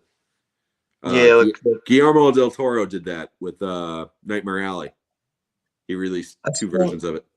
I still need to see that. I haven't seen it. Again, that movie's better in black and white. Interesting. So does that come with the release? I don't know. I saw it on HBO Max when it first came out, and they had it on both versions. And I watched it in black and Really? white. I'll Yeah, have to research that. Maybe I can research that and see if it comes with the release or if maybe there's an individual one. But that is another one that kind of just like I was aware of it. I kept putting it on the back burner. Eventually, it just went completely over my head. And yeah, that's something I need to catch up on and heard pretty good things about. Isn't Bradley Cooper in that movie? yeah, yeah. He's actually very Right. good in it. He's very good in it. I like that one better than Crimson Peak because most people. Oh God, I thought that movie was a slog. I just it is. Yeah. it's a beautiful movie. I mean, it looks gorgeous, but Well, yeah, but Well, visually, yeah, yeah. they needed to shave an hour and a half off that fucking movie. Oh, Jesus. yeah, it's a slog, man. It was a slog. That's why I won't even buy it, because I kept thinking maybe I should get it, but I'm like, no, I'm not going to buy it because I can't sit through that fucking thing again. Yeah, I watched it once, and that was on cable, and yeah, I'm good. Well, the only reason why I have this Arrow box set of it, I found this at a flea market for like $7 or $8. Oh well, And shit. Yeah, everything was in really good condition. I was just like, I don't find Arrow titles at the flea market like this. And I was like, I am aware of the movie. Like, it doesn't really like I do pretty much agree with what you're touching upon with it. But visually, it is a beautiful looking movie. It's just I feel like it's kind of wasted. hmm All the cool visual aspects about it just kind of go to waste with this dragged out story really. And I also feel like the supernatural ghost element is not really focused on that often. No, It's more of a love story, and yeah, that's just not something that stands out for me. no, it's just a slog. Well made slog. So Slog. yeah, like but like, overall I was like, I'm gonna buy this, but I haven't watched it since I bought this, like maybe like 8 years ago when I found this at a flea market. Yeah, but if I would have seen that, I would have bought it too for that price. I mean, because again, it's not a horrible movie, and that's a nice addition. So Yeah, it is. It comes with like a nice hardback book, I think, too. Something like that. But yeah, it's got like lobby cards, a book, a slide box. It's funny though how big the set is, and it's only one disc. You know, right. you'd think it'd be like 2 or 3 discs in it. Yeah. But you know, they know it's such a fucking boring movie. They're not going to add anything else to it. What if they put a little like disclaimer warning on the inside? Warning: movie might make you snooze and go to sleep. You know, like something like that. That, like, I loved Shape of Water. I thought that was really good because I was like, oh my God, you know, this is such a far, you know, better reach after Crimson Peak. But I love that one he did about the Spanish Revolutionary War. The one that was, it's one of his early ones that's in Spanish about Devil's Backbone. Yeah, Yeah, Devil's Backbone. yeah. I think Yeah. that was Fuck, a that Yeah, is that's a so great movie. good. Yeah. Great movie. very atmospheric, and like the effects on the little boy as the ghost, very convincing stuff. Especially, yeah, I think it's like an early 2000s movie, Yeah, like 2001 maybe. it was definitely one of his first movies. I know that. I still have never seen Kronos, but I Chronos Oh, is you gotta weird, see man. that. It's good, but it's weird. It's not your typical vampire movie, that's for sure. See, that's what I kind of like about it. It's Yeah, got me this too. kind of like Victorian Gothic setting to it, and it Mhm. is a different spin on a vampire tale. It's not your typical fanged vampires Right. flying around at night, and it's about this device that like sucks on blood. And but like that's what I really enjoyed about it. And you get a young Ron Perlman in it. This guy plays a very egotistic type of person, I guess you could say, in it. But that it's in some ways you could say it's a strange movie, but that's another thing I find fascinating about it. Like, when I first heard of Kronos and I saw the trailer, I was like, I don't know if this is for me, man. I just don't know. And then I was like, there's only one way to find out. Let's give it a watch. And I was really surprised by it. Yeah. No, it's a solid movie. It's strange. It is. Yeah, I agree. I agree. It's almost like if Cronenberg was making a vampire movie, you might get something similar to Kronos. Yeah. Yeah. A little bit of Martin thrown in too. Yeah, I could see that. Yeah, I didn't even think of that. But But Tech, I'll take it up to 2 hours. We're at like 1:57. I'll take it up to 2 hours here, and then I gotta check it out of here. yeah, I got to bail pretty soon too, unfortunately. But I'm really glad we were able to get together like this, and Oh yeah, finally. absolutely. I'm glad it just it worked out for you time wise and everything, and that was definitely a pleasant surprise when Tech said that you were going to be joining us tonight. And I know I told him last night, like, if you want to do the stream tonight or tomorrow, it's fine with me. So just to hear that you were joining us tonight was like, wow, that's really good to hear, man. Yeah, it just kind of came together, nicely. So I appreciate, the invite. It's great. Yeah, man. It's just nice to actually talk to you guys other than, typing in comments. Yeah. But like, it's just like hanging out like this for like 2 hours. It's really easy to see that. I think like us three and anyone else. Like, I think we could really sit here and like, not saying we'll ever do this, but like, I think it's so easy to sit here and just pick each other's brains over movies. Like, we could probably do something like this for like 5 hours. Yeah. Just start But bullshitting. Yeah. but I don't think that'll reasonably. I don't think that'll ever happen. That's a long time for a long stream and stuff. But The yeah, fourth it's hour of the fourth day of the Knoxville live cast. But like definitely talking to you outside of just typing comments, I get a better sense of like who you are and what you're into. So that's why I think this was really cool to do tonight. Yeah, absolutely. Like I said, this is great. Definitely going to do this again. And I'm going to get you guys over on our live show pretty soon too, if we can get the schedules to work out. That's every other Tuesday, right? Yes. I mean, some Tuesdays or whatever, you guys might not be able to make it, but I love what you guys are doing too. Like, you guys are, if I remember correctly, you guys are kind of focusing on like a different genre every other week, right? Well, we've been trying to come up with at least a topic every show. You know, Yeah. like in October, it was all horror. You know, obviously, the last one we did, it was about actors that we find versatile. You know, that are as good in comedy as they are in drama. I don't know what's going on for the next ones. We kind of plan it out, you know, like as we go, you know, a couple of days ahead of time. But Yeah. we were kind of spitballing because the way that the calendar drops, the next show is on the 3rd, and then we've got one on the 17th, and then the 31st, which is New Year's Eve. And I asked the two guys, I was like, hey, are we doing anything on New Year's Eve? And they were like, no, we don't have anything going on. And I don't have anything going on. So we're going to do a show that night. But I told them my idea for the last show of the year, I wanted to get as many people from the community as possible that don't have anything going on, have like one just big ass year-end blowout bullshit session.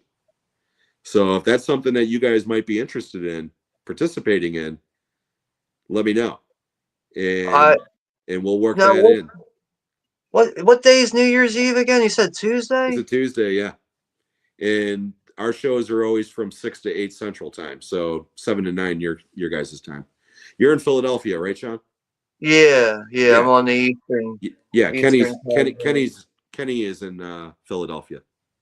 Right, yeah, I Yeah. know from watching his channel, he would mention the Phillies sometimes, and Yeah. it's it's another channel I've gotten to know on here over the years, and the other guy that joined you over at Mike's DVD and Blu-ray collection, Yeah. he's another one that's very passionate about movies, likes to talk about movies and stuff. But yeah, I like that little 4-piece that you guys have going there, every other Tuesday like that. But I would just say keep us updated on that. Yeah, Once you like I feel said, like that's being we're just spitballing at this point, but I definitely right. want to get you guys on there at some point. But I also like I'm not, I'm in my 40s now. I'm not really like one of those people that got to go out and do all this stuff. I'm more of like a homebody at this point, which I'm okay with. So, what's saying that I should probably have time to join you guys for New Year's Eve, and that does sound very fun and appealing to me. Awesome. Yeah, like I said, we're just kind of like coming up with the general ideas right now. But if you guys would be down, yeah, absolutely. I would love to have you guys on there. Yeah, it's the best thing to do is just keep us updated when we get closer to that time, and yeah, I've never even done like a New Year's Eve stream or anything like that, so I really do like the idea of that. Yeah, cool. I'll let the other guys know, and I know they'll be receptive. How about you, Texas? Yeah, I'm all in. Awesome. Hopefully, Juno will be off of his Hollywood scout at that point. And we definitely, Jim, you and I need to do the music stream that we were talking about. Yeah, so. I would actually really look forward to that. It'd be interesting because I know you're really into the punk, and I was more of like the normal bread and butter rocker type guy. But I'm sure we could find some common ground there somewhere. Right. Well, you didn't disagree with me when I said, I think Suicide should be in the Rock and Roll Hall of Fame. Oh, so, no, absolutely. There's New York Dolls for sure. I mean, although unfortunately most of the people, if they know David Johansen at all, they know him from Hot, as opposed to the New York Dolls, so. But anyways, guys, yeah, I do have to bail. Right. But this has been awesome. I really appreciate it. I was just going to say real quick, though, if like anybody, I mean, this is for everybody. If you ever have a party and you want people to fucking leave, buy Suicide's first record and play the song Frankie Teardrop, and everybody will fucking leave in droves. They'll get out of there quicker than Juno trying to get out of his fucking Walmart. Yeah, that'll do it. You're done. All right, guys. I'm sorry, but yeah, I definitely have to bail. So I hope you both have a great night. Yeah, thanks for hanging out, man. No problem. We'll see you on the next one, guys. All right. Take care, man. All right, everybody. Well, I was going to continue on a little bit by myself, I guess, or I don't have to, unless, you guys got stuff you want to do. You can say so in the chat. If not, then, I mean, because I can ramble for a little bit, go Yeah, past. I'm gonna. That's not the answer I'm looking for, but that's okay. No, I'm just. But yeah, I gotta check out of here myself. But Tex, I'll just send you the link on Monday for Thanksgiving, Okay. and we'll see if Juno can join us. And I think Jen will be joining us too. And Wednesday we're gonna do something. So we'll just stay in touch with me or whatever. But yeah, thanks for putting this together tonight and everything. It was really cool to have Jim on here with us, and yeah, just enjoy the rest of your weekend. And yeah, thank you to everybody in the chat who's left here. I don't know how many people. I can see the chat, I just can't reply. So yeah, like I know Rosalia, Zodiac, Ashton, Chester, the usuals. Brooke was here too, but yeah, it's everybody in the chat. Take care. Have a good weekend, and maybe we'll see you all on Monday for Thanksgiving. Not the holiday, the movie. So, Yeah, we got to but clarify that. yeah, you never know, man. But yeah, just take care of yourself, Tex, and we'll hang out on Monday. All right, brother. I will. Yeah, talk to you soon. Then I'm going to hang out a little bit for a while and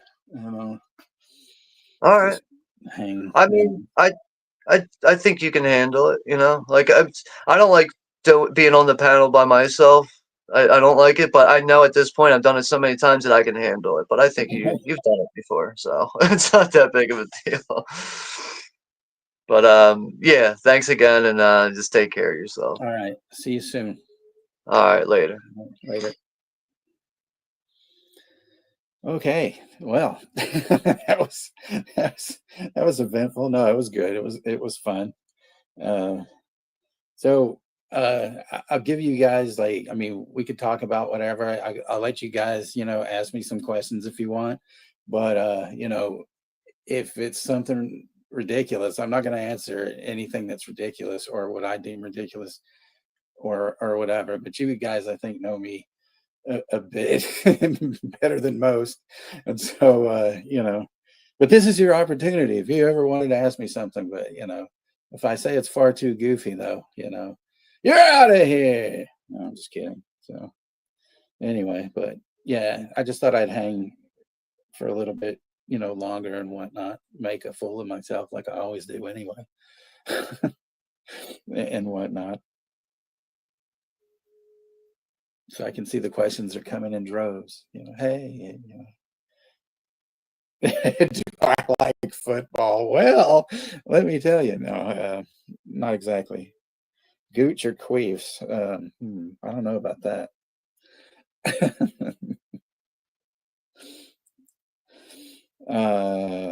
I could just do that. Like we could have a drinking game, and every time I just go, you could have a shot, or something. Because I've actually watched people's videos, and when they do that, I was like, "Fuck! I wish I was drinking because I just take a shot after every." Thank you, Brooke. I love you too.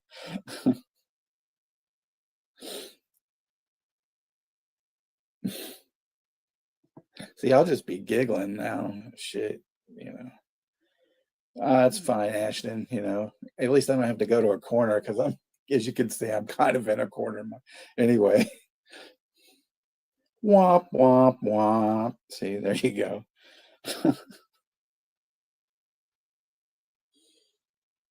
I'm having all that adrenaline hit me now. That happens sometimes. It's weird.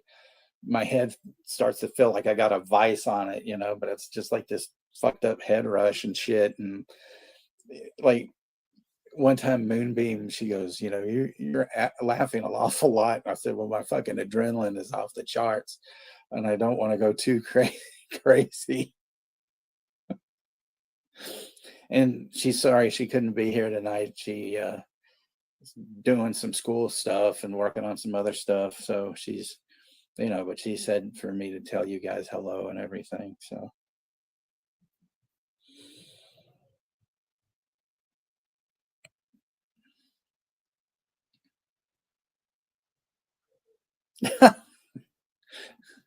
Well, I don't know. Like I said, I'm kind of in a corner anyway.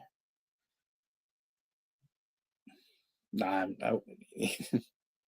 I'd love to be drinking something, but I gotta kind of stay off, of the booze. I only usually get one drink a year.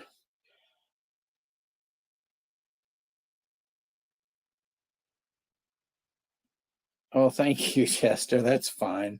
It didn't matter. I mean, I figured that's what you were talking about. I got a few things I'm actually looking forward to though, like the mousetrap. It looks hilarious. I mean, I don't know. It looks goofy, but it looks fun. And then that I don't know if you guys have seen the trailer for the Popeye movie. That shit looks fucking hysterical. Ripping heads off, and all that, and actually using the spinach line and stuff.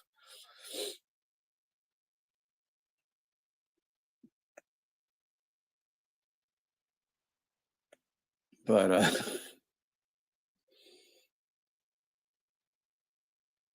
yeah, I don't want to die from alcohol poison. That would be a take of one. Pop eye, yes.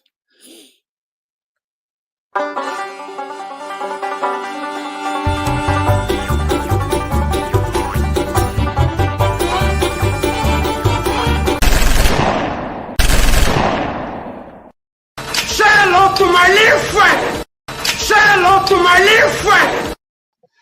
So anyway, everybody, love you except for these cocksuckers, and have a good night. We'll see you. Get fucked.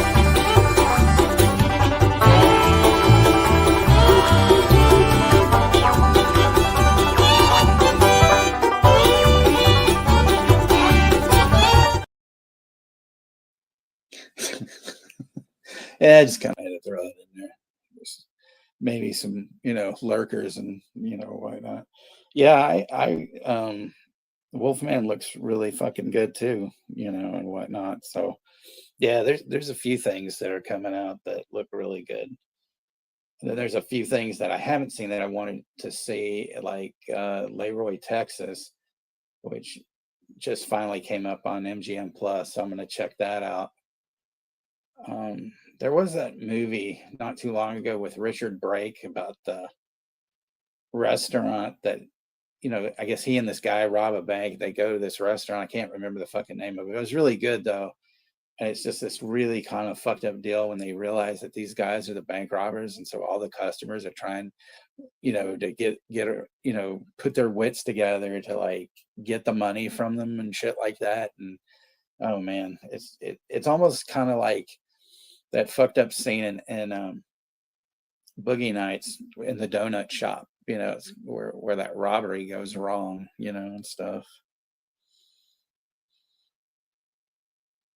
Yeah, I definitely want to see Nosferatu. If I'm not doing anything on Christmas, which I probably won't, I'm gonna go Uber it and go to the theater that day.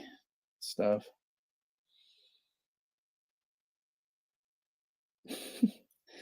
Yeah, Jimmy, I know you've already had too much Shiner. I'm gonna give you a Shiner tomorrow.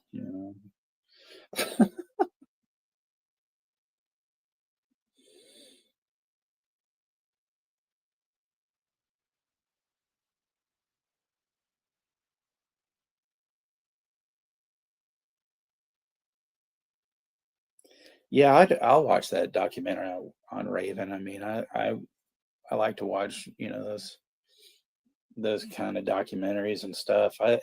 There's a couple of them actually on Vampiro. I mean, there's one that I've seen, and then I guess there's another one I haven't seen. But yeah, I'll watch them. It's really gonna suck though now that like I guess the network is like folding, or at least it's folding in Canada. But I don't know if Peacock's gonna keep all that stuff or if they're gonna move all that shit over to Netflix. They should just have left the network alone, left it as a standalone. Bunch of fucking morons. That's all I gotta say about that though.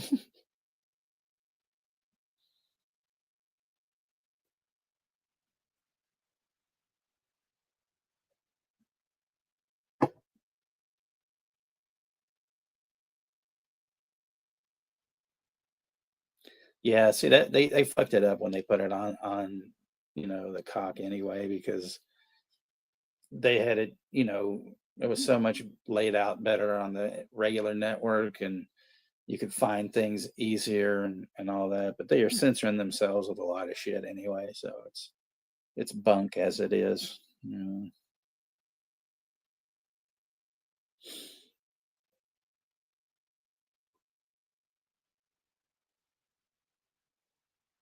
Yeah, I loved watching all the old WCCW stuff. Yeah, I mean, when I used to watch it back in the day, the Mid-South stuff and all that.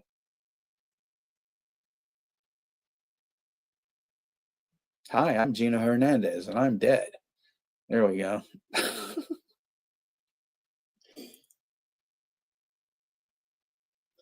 Yep, JVD, James Van Dusen.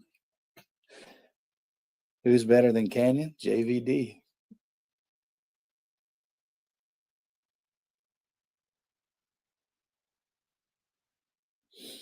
Well, hopefully they'll think ahead of time and work that shit out. That's the, main kind of thing I'm hoping, but that fight was such a fucking farce. Man, those undercard fights though were good. I got to give them that. Watching that one Aztec guy or whatever beat him and that other dude just beat the fucking piss out of each other, and it was bloody.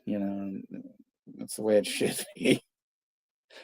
JVDs, BVDs, get them now while they're hot. God damn it.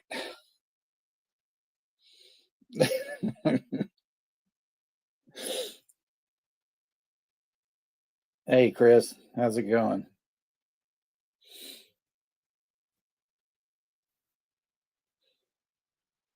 Don't be a dyke and slash the like. I'll get in trouble from Ellen for saying that. Yikes!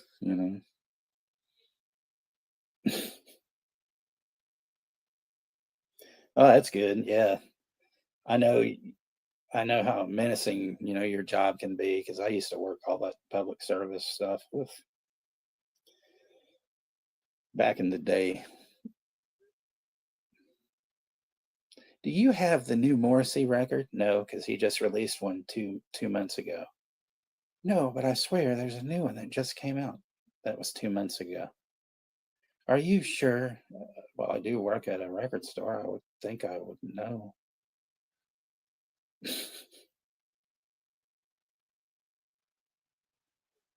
Yikes, that is a yikes. Oof.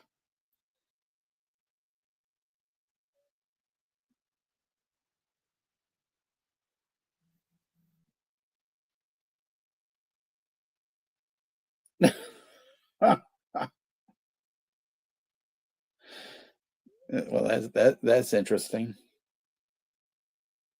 Well, really, our real drug problem is just buying physical media. At least that's what mine is, except for, someone that, well, I'm not even going into that's over and done with, and we got rid of that problem.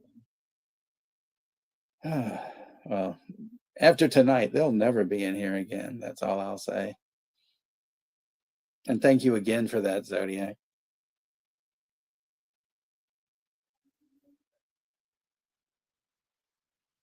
Well, she is very much so, Chester. And I tell her that pretty much anytime she messages me, and she's just like, oh, I really enjoyed being here and everything. And I mean, to me, she's part of the family, and I really like having her. I think she's a welcome addition, and she contributes a lot. So that's what. Yeah. I think I'd rather suffer, cutting myself with broken glass than having to watch her dance. I know that's a little drastic, but because you always have somebody, well, who doesn't enjoy a little pain? Well, obviously not myself, but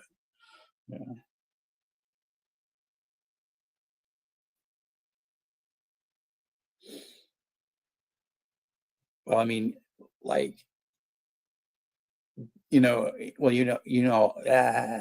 fuck, there we go. I'm going to turn into that Tourette's guy pretty soon. Where he goes, caramel, woo!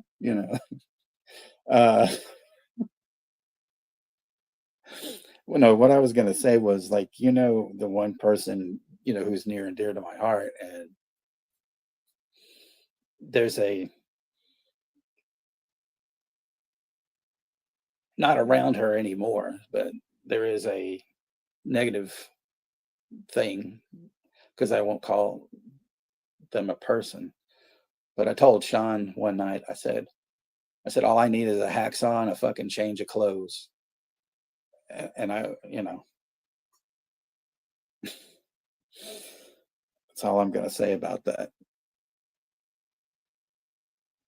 But that's, in stating that, that's how far I'll go for you guys too, for my friends. So, yeah.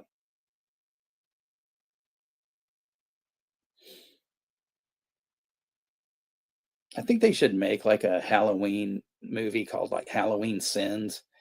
And it's basically just like Jamie Lee reading off letters that Michael actually sent her, and they're very like eloquent and stuff. And they make, it makes no sense to her because she's just all terrified. But when he, talks about, well, I long to take you to an island in the Pacific, and we will smash coconuts over each other's heads, and we will dine on pineapple and crab meat. And then we will travel in luxury on this boat that I stole from a millionaire after I, cut off his head and put it in a box and mailed it to the president of Ghana, something like that,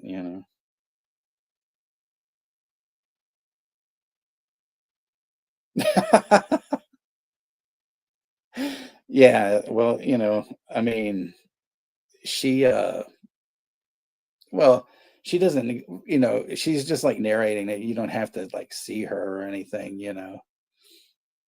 because they would probably have breaks in the middle of the movie about Activia anyway. So that would be like the sponsor, or something, or she'd be trying to auction off her dad's paintings or something of that sort.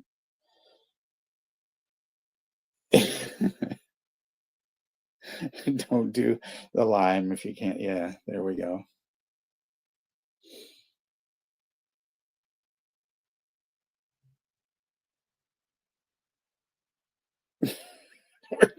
Yeah, no, I don't want to see Michael in space. To me, that's the most dreaded thing. I mean, thank God that Machete in space was just a joke, Although I can see poor Danny Trejo in space as Machete.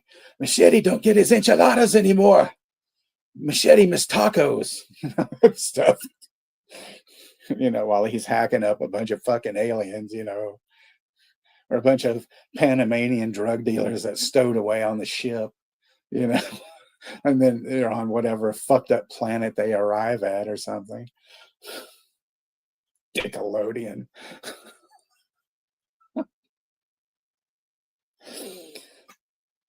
Oy vey, what has thou transpired?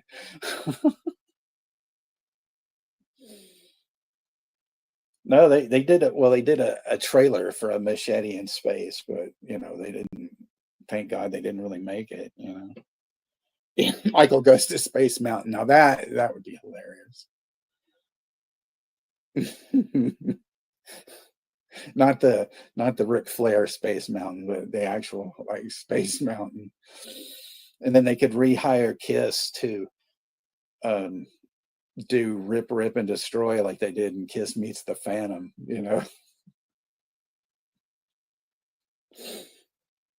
I actually knew a guy that went to the filming of that when they filmed all that shit in Magic Mountain, all the Kiss stuff. And he said it was so fucked up that it was so hot and they had to do all these fucking retakes because somebody was fucking up the sound or something. That at one point, Kiss left and they were like, okay, we're going to be back. And then a little while later, this limousine pulls up and Paul Stanley gets out of the limo with a couple of other guys, and they're handing out fucking jugs of fruit punch to everybody that was fucking there waiting to see them play. I think at least, that, I mean, that was the least they could do. They probably had like, management or something. Hey, you're not gonna go do that. Another expense account's gonna be all fucked up. You're buying this fruit punch for all these stoned assholes out here. Oh man.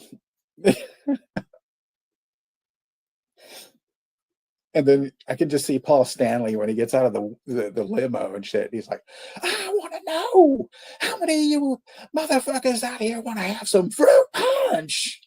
That's not the best Paul Stanley I can do. My voice is kind of hoarse right now, but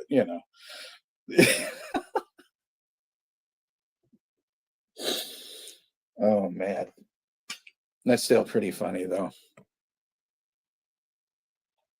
I mean, I never would have believed it myself. And, like, he had told me about it and I was just like, holy shit.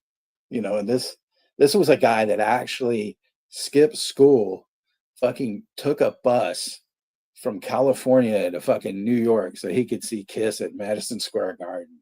I mean, that's fucking devotion,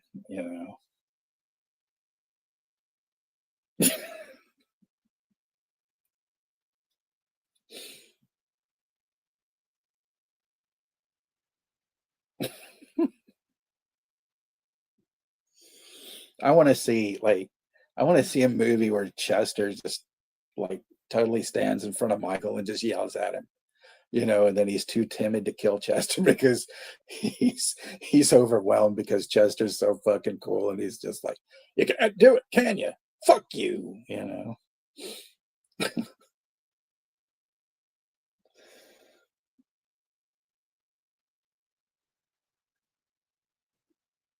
It's fruit of the gooch punch, yeah.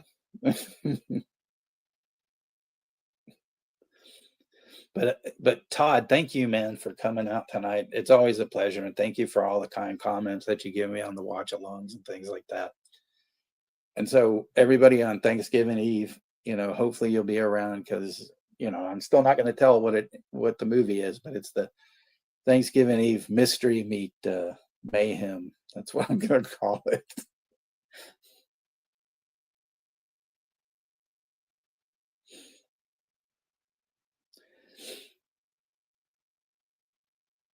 You like hockey, but don't get too cocky, kid.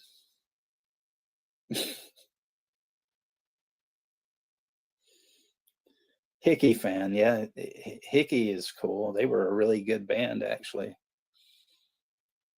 And it's the truth.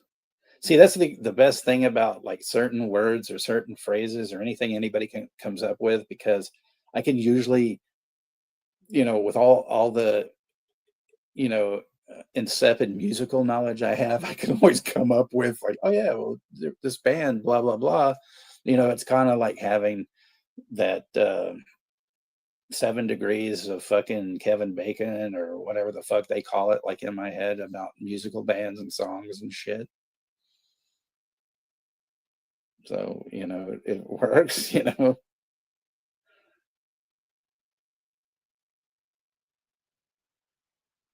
Thank you, Todd. I appreciate that.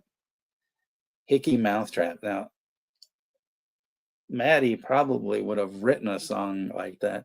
Yeah, actually, look up the band Hickey, man. They were nuts. I mean, well, at least their singer and guitarist Maddie, he was crazy, but really fucking cool dude.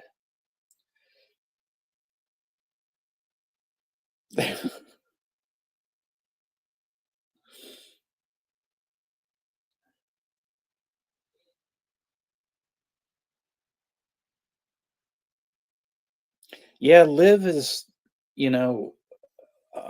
last time I talked to her, she said that, she goes through phases like when her anxiety really gets to her. So she's just like kind of making her videos and everything.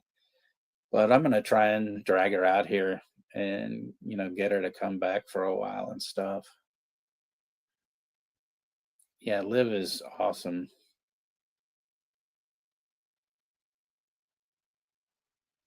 very, very cool person, like all of you are and stuff.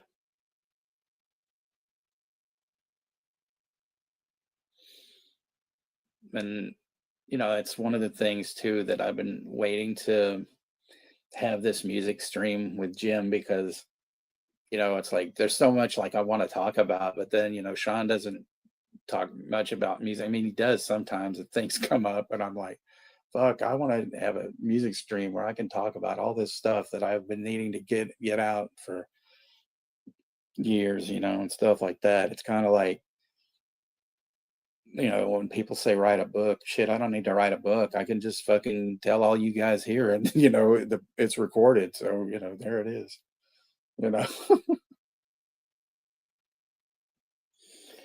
Yes, elevator music. There's actually a couple of like Devo, or well, at least one, a Devo easy listening music thing, and I think that's hilarious to hear Whip It in a music version and stuff.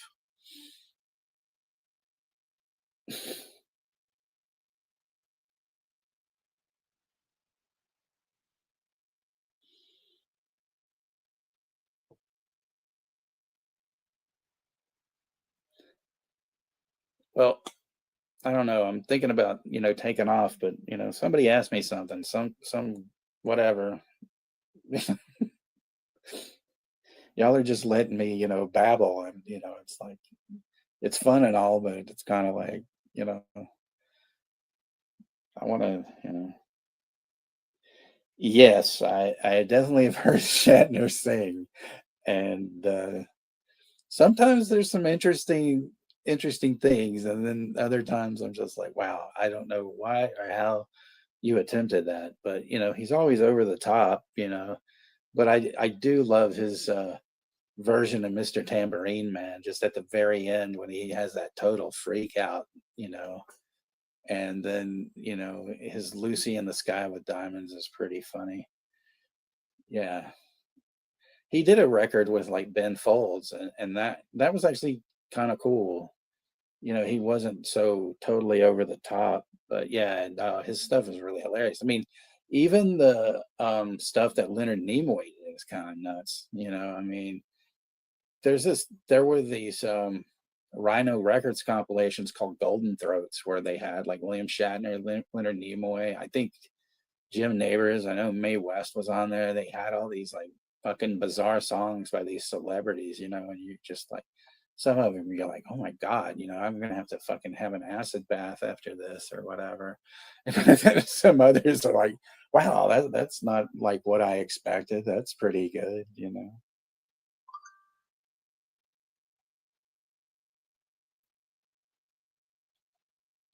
No, Kiss Me Phantom is not the Thanksgiving stream, but Zodiac, if you want to fucking see that, I'm sure we can, we can find it and do it.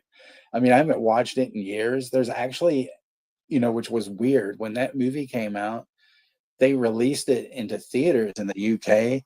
So there's the UK version is actually better and more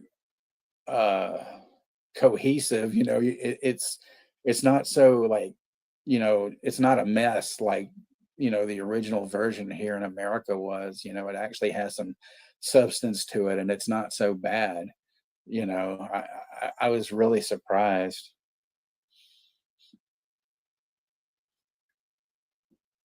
But I mean, half the fucking time of that movie, like Ace and Peter were so drunk they had stand-ins and shit for them. So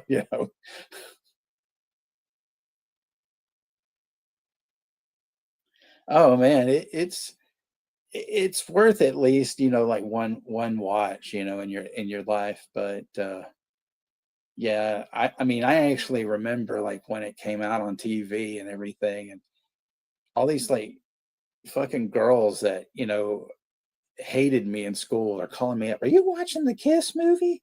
I'm like, well, I'm trying to, but you guys keep calling me. I should have been more thankful for that though, because the movie at that time, I remember I was so really like at the end, I'm like, what the hell happened? This is fucking weird. You know, it's like the end just made no sense. It's just like, really? You know? Oh, a VHS probably is, but they released it on one of those like Kissology DVD sets, you know, back when about around 2005, 6, and they have that UK cut on there and stuff. That's where I finally saw it. You know, I was like, oh man, I gotta check this out and everything. Wonton Tomato and Julio De Niro and all that good stuff.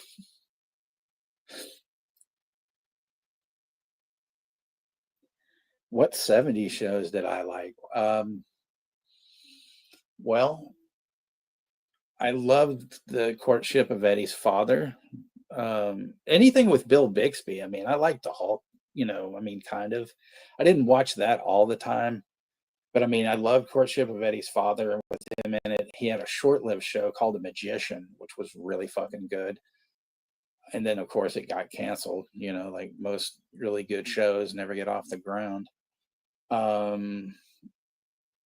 Yeah, I mean, I watched Happy Days, Laverne and Shirley, that sort of stuff until they all started losing people. And then, Laverne and Shirley moved to California and it was like, fuck is this? It's like stupid, and all.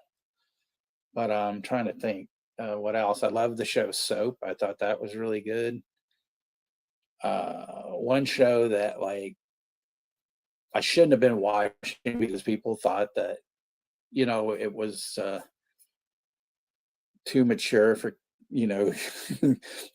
kids my age, was this show called Mary Hartman, which was a kind of this bizarre, like adult kind of, I wouldn't call it a soap opera because it was like, put out by Norman Lear, who did, Sanford and Son, All in the Family and all that stuff. But it was like this, show about this like housewife and her husband's having an affair on her. She's having an affair on him. And, there's all sorts of like goofy stuff in it, but I don't know, somehow I was drawn to it. And then it had, these kind of spin-off sequels, like this variety show called Fernwood Tonight, which was a fake variety show. But it was funny because my mom would watch that. And I'd say, well, you don't like me watching Mary Hartman. Why are you watching Fernwood Tonight? That's a spin-off of that. She goes, it's nothing like that show. I go, well, no, it's not. But, that's not the point. Point is, it's a spin-off of that show. So you shouldn't be watching it. I just do that to mess with her and stuff. Hey, Waffles, how's it going, brother? Oh yeah, I watched Welcome Back, Kotter and stuff. Yeah, that was a great show. Yeah, I loved Gabe Kaplan, thought he was hilarious. And I love the chick. I forgot what they called her. I want to say Hotsy Shotzi or some shit, but that probably wasn't her name. But the redhead played by Deborah Lee Scott, I always thought she was great. And that and whatnot.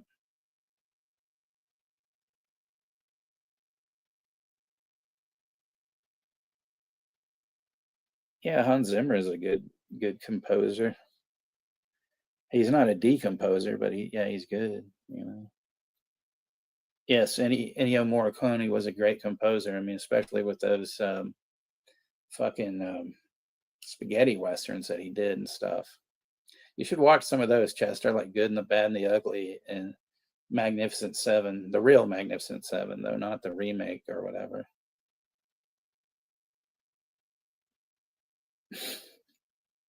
Welcome Back, Cooter. Yeah. Hotsy Totsy. I can't fucking, I mean, that, it's like I've retained so much useless knowledge that some things, I don't remember. But I mean, I watch shit like Family, with, Christy McPickle and fucking, Eight Isn't Enough, and obviously it was because there was a lot of fucking kids in that show. But I mean, as far as like shows that I really grew up on that I liked, even though, I mean, I was way younger, like, I mean, they were already out, when I was a kid, I mean, even before I was born, but I loved My Three Sons. I thought that show was fucking great. And it was weird because I never knew that there were, black and white, shows and that William Frawley was their uncle from I Love Lucy. And then when he died, William Demarest took over. He was like the other uncle. But it was weird seeing those because I'm like, wow, they'd show that stuff on like Nick at Night, and I'd be like, I've never seen this stuff, and that was really cool to see those. And I love Family Affair, and then of course, you had Johnny Whitaker and Sigmund and the Sea Monster, and I love that all that Sid and Marty Krofft stuff. It's like, here I am, 5 years old, and I mean, I've never done LSD, but all that Sid and Marty Krofft stuff was obviously developed by like copious amounts of LSD, if you ask me. When you have that show Lidsville, it's a bunch of fucking talking hats. It's just like, whoa, what the fuck? It was always a trip.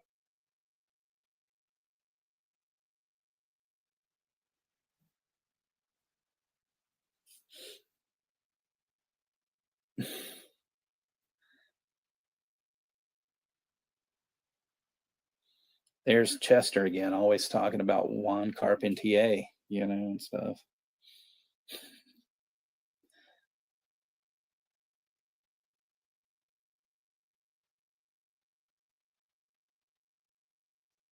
You'll be out by Xmas. He's not going to hold you for ransom that long. Let's go to the corner shop.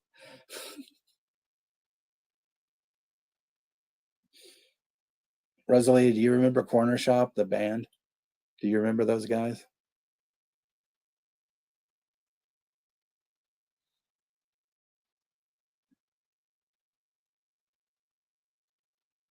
Bueller, anyone? Yes, okay, so good. You remember Corner Shop. Yeah, I saw them open for Oasis once. And then it was funny because the crowd went nuts when they played Brimful of Asha, Juan 316,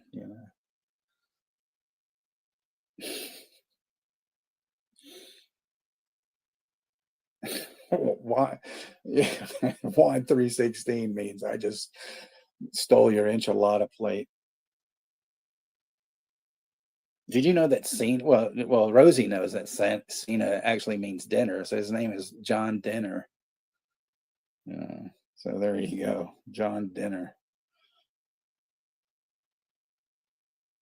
Have I ever met a band member before? Well, I've never met like a band's member, but yeah, I've met plenty of bands. Yes, I'll tell you my worst experience meeting somebody. Like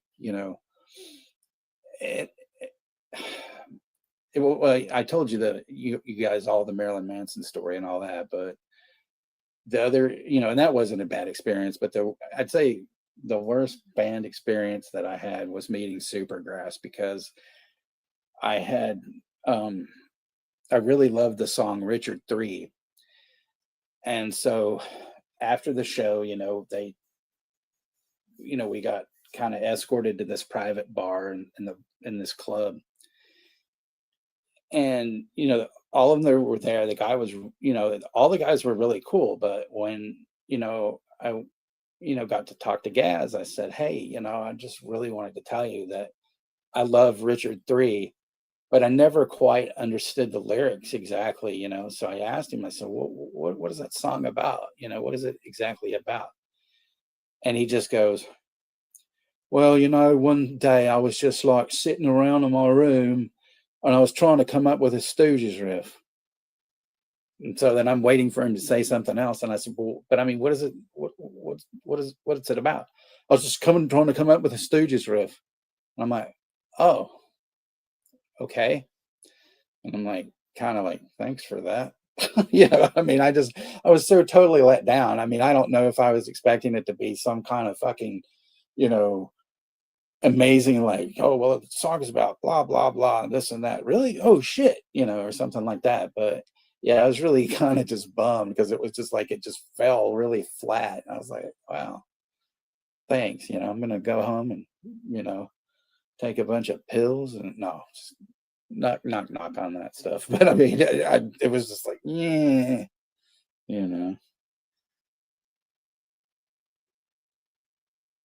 Ryback, yeah. Dry sack.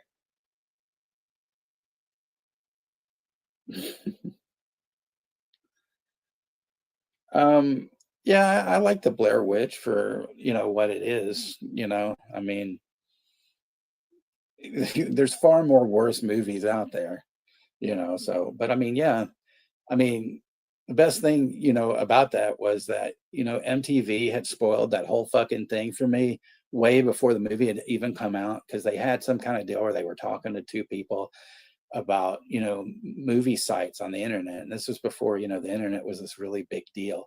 And they wound up saying, well, one of the best, movie websites right now is the Blair Witch Project. And this movie is like, a mockumentary, blah, blah, blah. And it's about this, these missing kids. And it's made up of, on the, to look like it's a thing about, the search for these kids and da, da, da, da, da. And I was like, wow, just, okay, kind of give away the fucking movie, And the movie wasn't going to be out for like another like 3 or 4 months. So when it came out, or it wasn't even, well, still it wasn't even out, but like about 2 months later at my job when I was working at Warehouse Music, they gave us a shitload of passes to go to a screening of this thing, and the movie wasn't going to still be out for like a month or something. So, I mean, I never smartened anybody up about the movie, I just left it as it was. So we get, so we're watching the movie, and when it ends, this one coworker of mine, she just flips the fuck out. Oh my God, what the fuck? It's just like, they killed that guy. Oh my God, why doesn't somebody call the police? How could they have fucking allowed this to happen? Why do they do this? And I'm just like, whoa, fuck, hold the phone. I'm like, it's not real. She goes, what do you mean? I just saw this guy die. And I go, it's a movie. It's fake. They didn't really. It's not. It's a mockumentary. It's not real. And I thought she was just gonna have a fucking stroke. Shit. It's just like, holy shit. Oh, you're welcome, Jim. It was great. I appreciated it. Yeah, and I'm sorry. I don't know what's going on. Why she wasn't here. But I mean, I'm sure Sean's talking to her and checking things out. Yeah.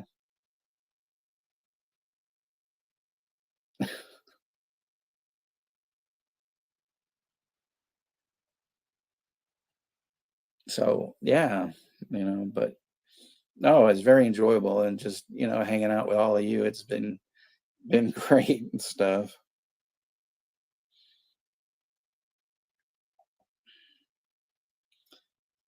But yeah, I think I'm gonna cut out now and whatnot, and I can't talk about Roman Reigns and this. No, I'm just kidding. Roman Reigns and blood, and stuff. But oh, you're very welcome, Z and stuff, and Rosie. I mean, for all of you, I just wanted to hang out and everything and make a spectacle of myself, and all that. You're welcome, Todd, and Ashton, and Brooke, and everybody that's still hanging out. Roman Candle Reigns. He's gonna pop off at any time. And Chester, our man Chester, I'll tell you, Chester, I'll tell you some other band stories sometime. Stuff, I mean, some of them aren't really, I don't know, that exciting. I mean, just kind of, you get drugged backstage at a show. Hi, I'm so and so. Great, nice to meet you. What do you do? Blah blah blah. Whatever. Great things they can come up with to ask you, because they're like, they don't want to be there, and talk to you, but they have to do it anyway. Roman egg noodles, yeah, or orgy candle. Why did I say egg noodles? What the fuck? Anyway. But yeah, everybody, I love you guys, and thank you all for just listening to me babble and babble on and all that stuff, and all that wonderful, wonderful, wonderful stuff. And as the bad brains would say, destroy Babylon. So there we go. Randall in the wind.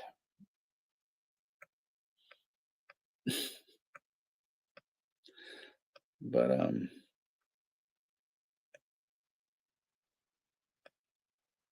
anyway, good night, y'all, and I will see you soon. And I'll leave you with this.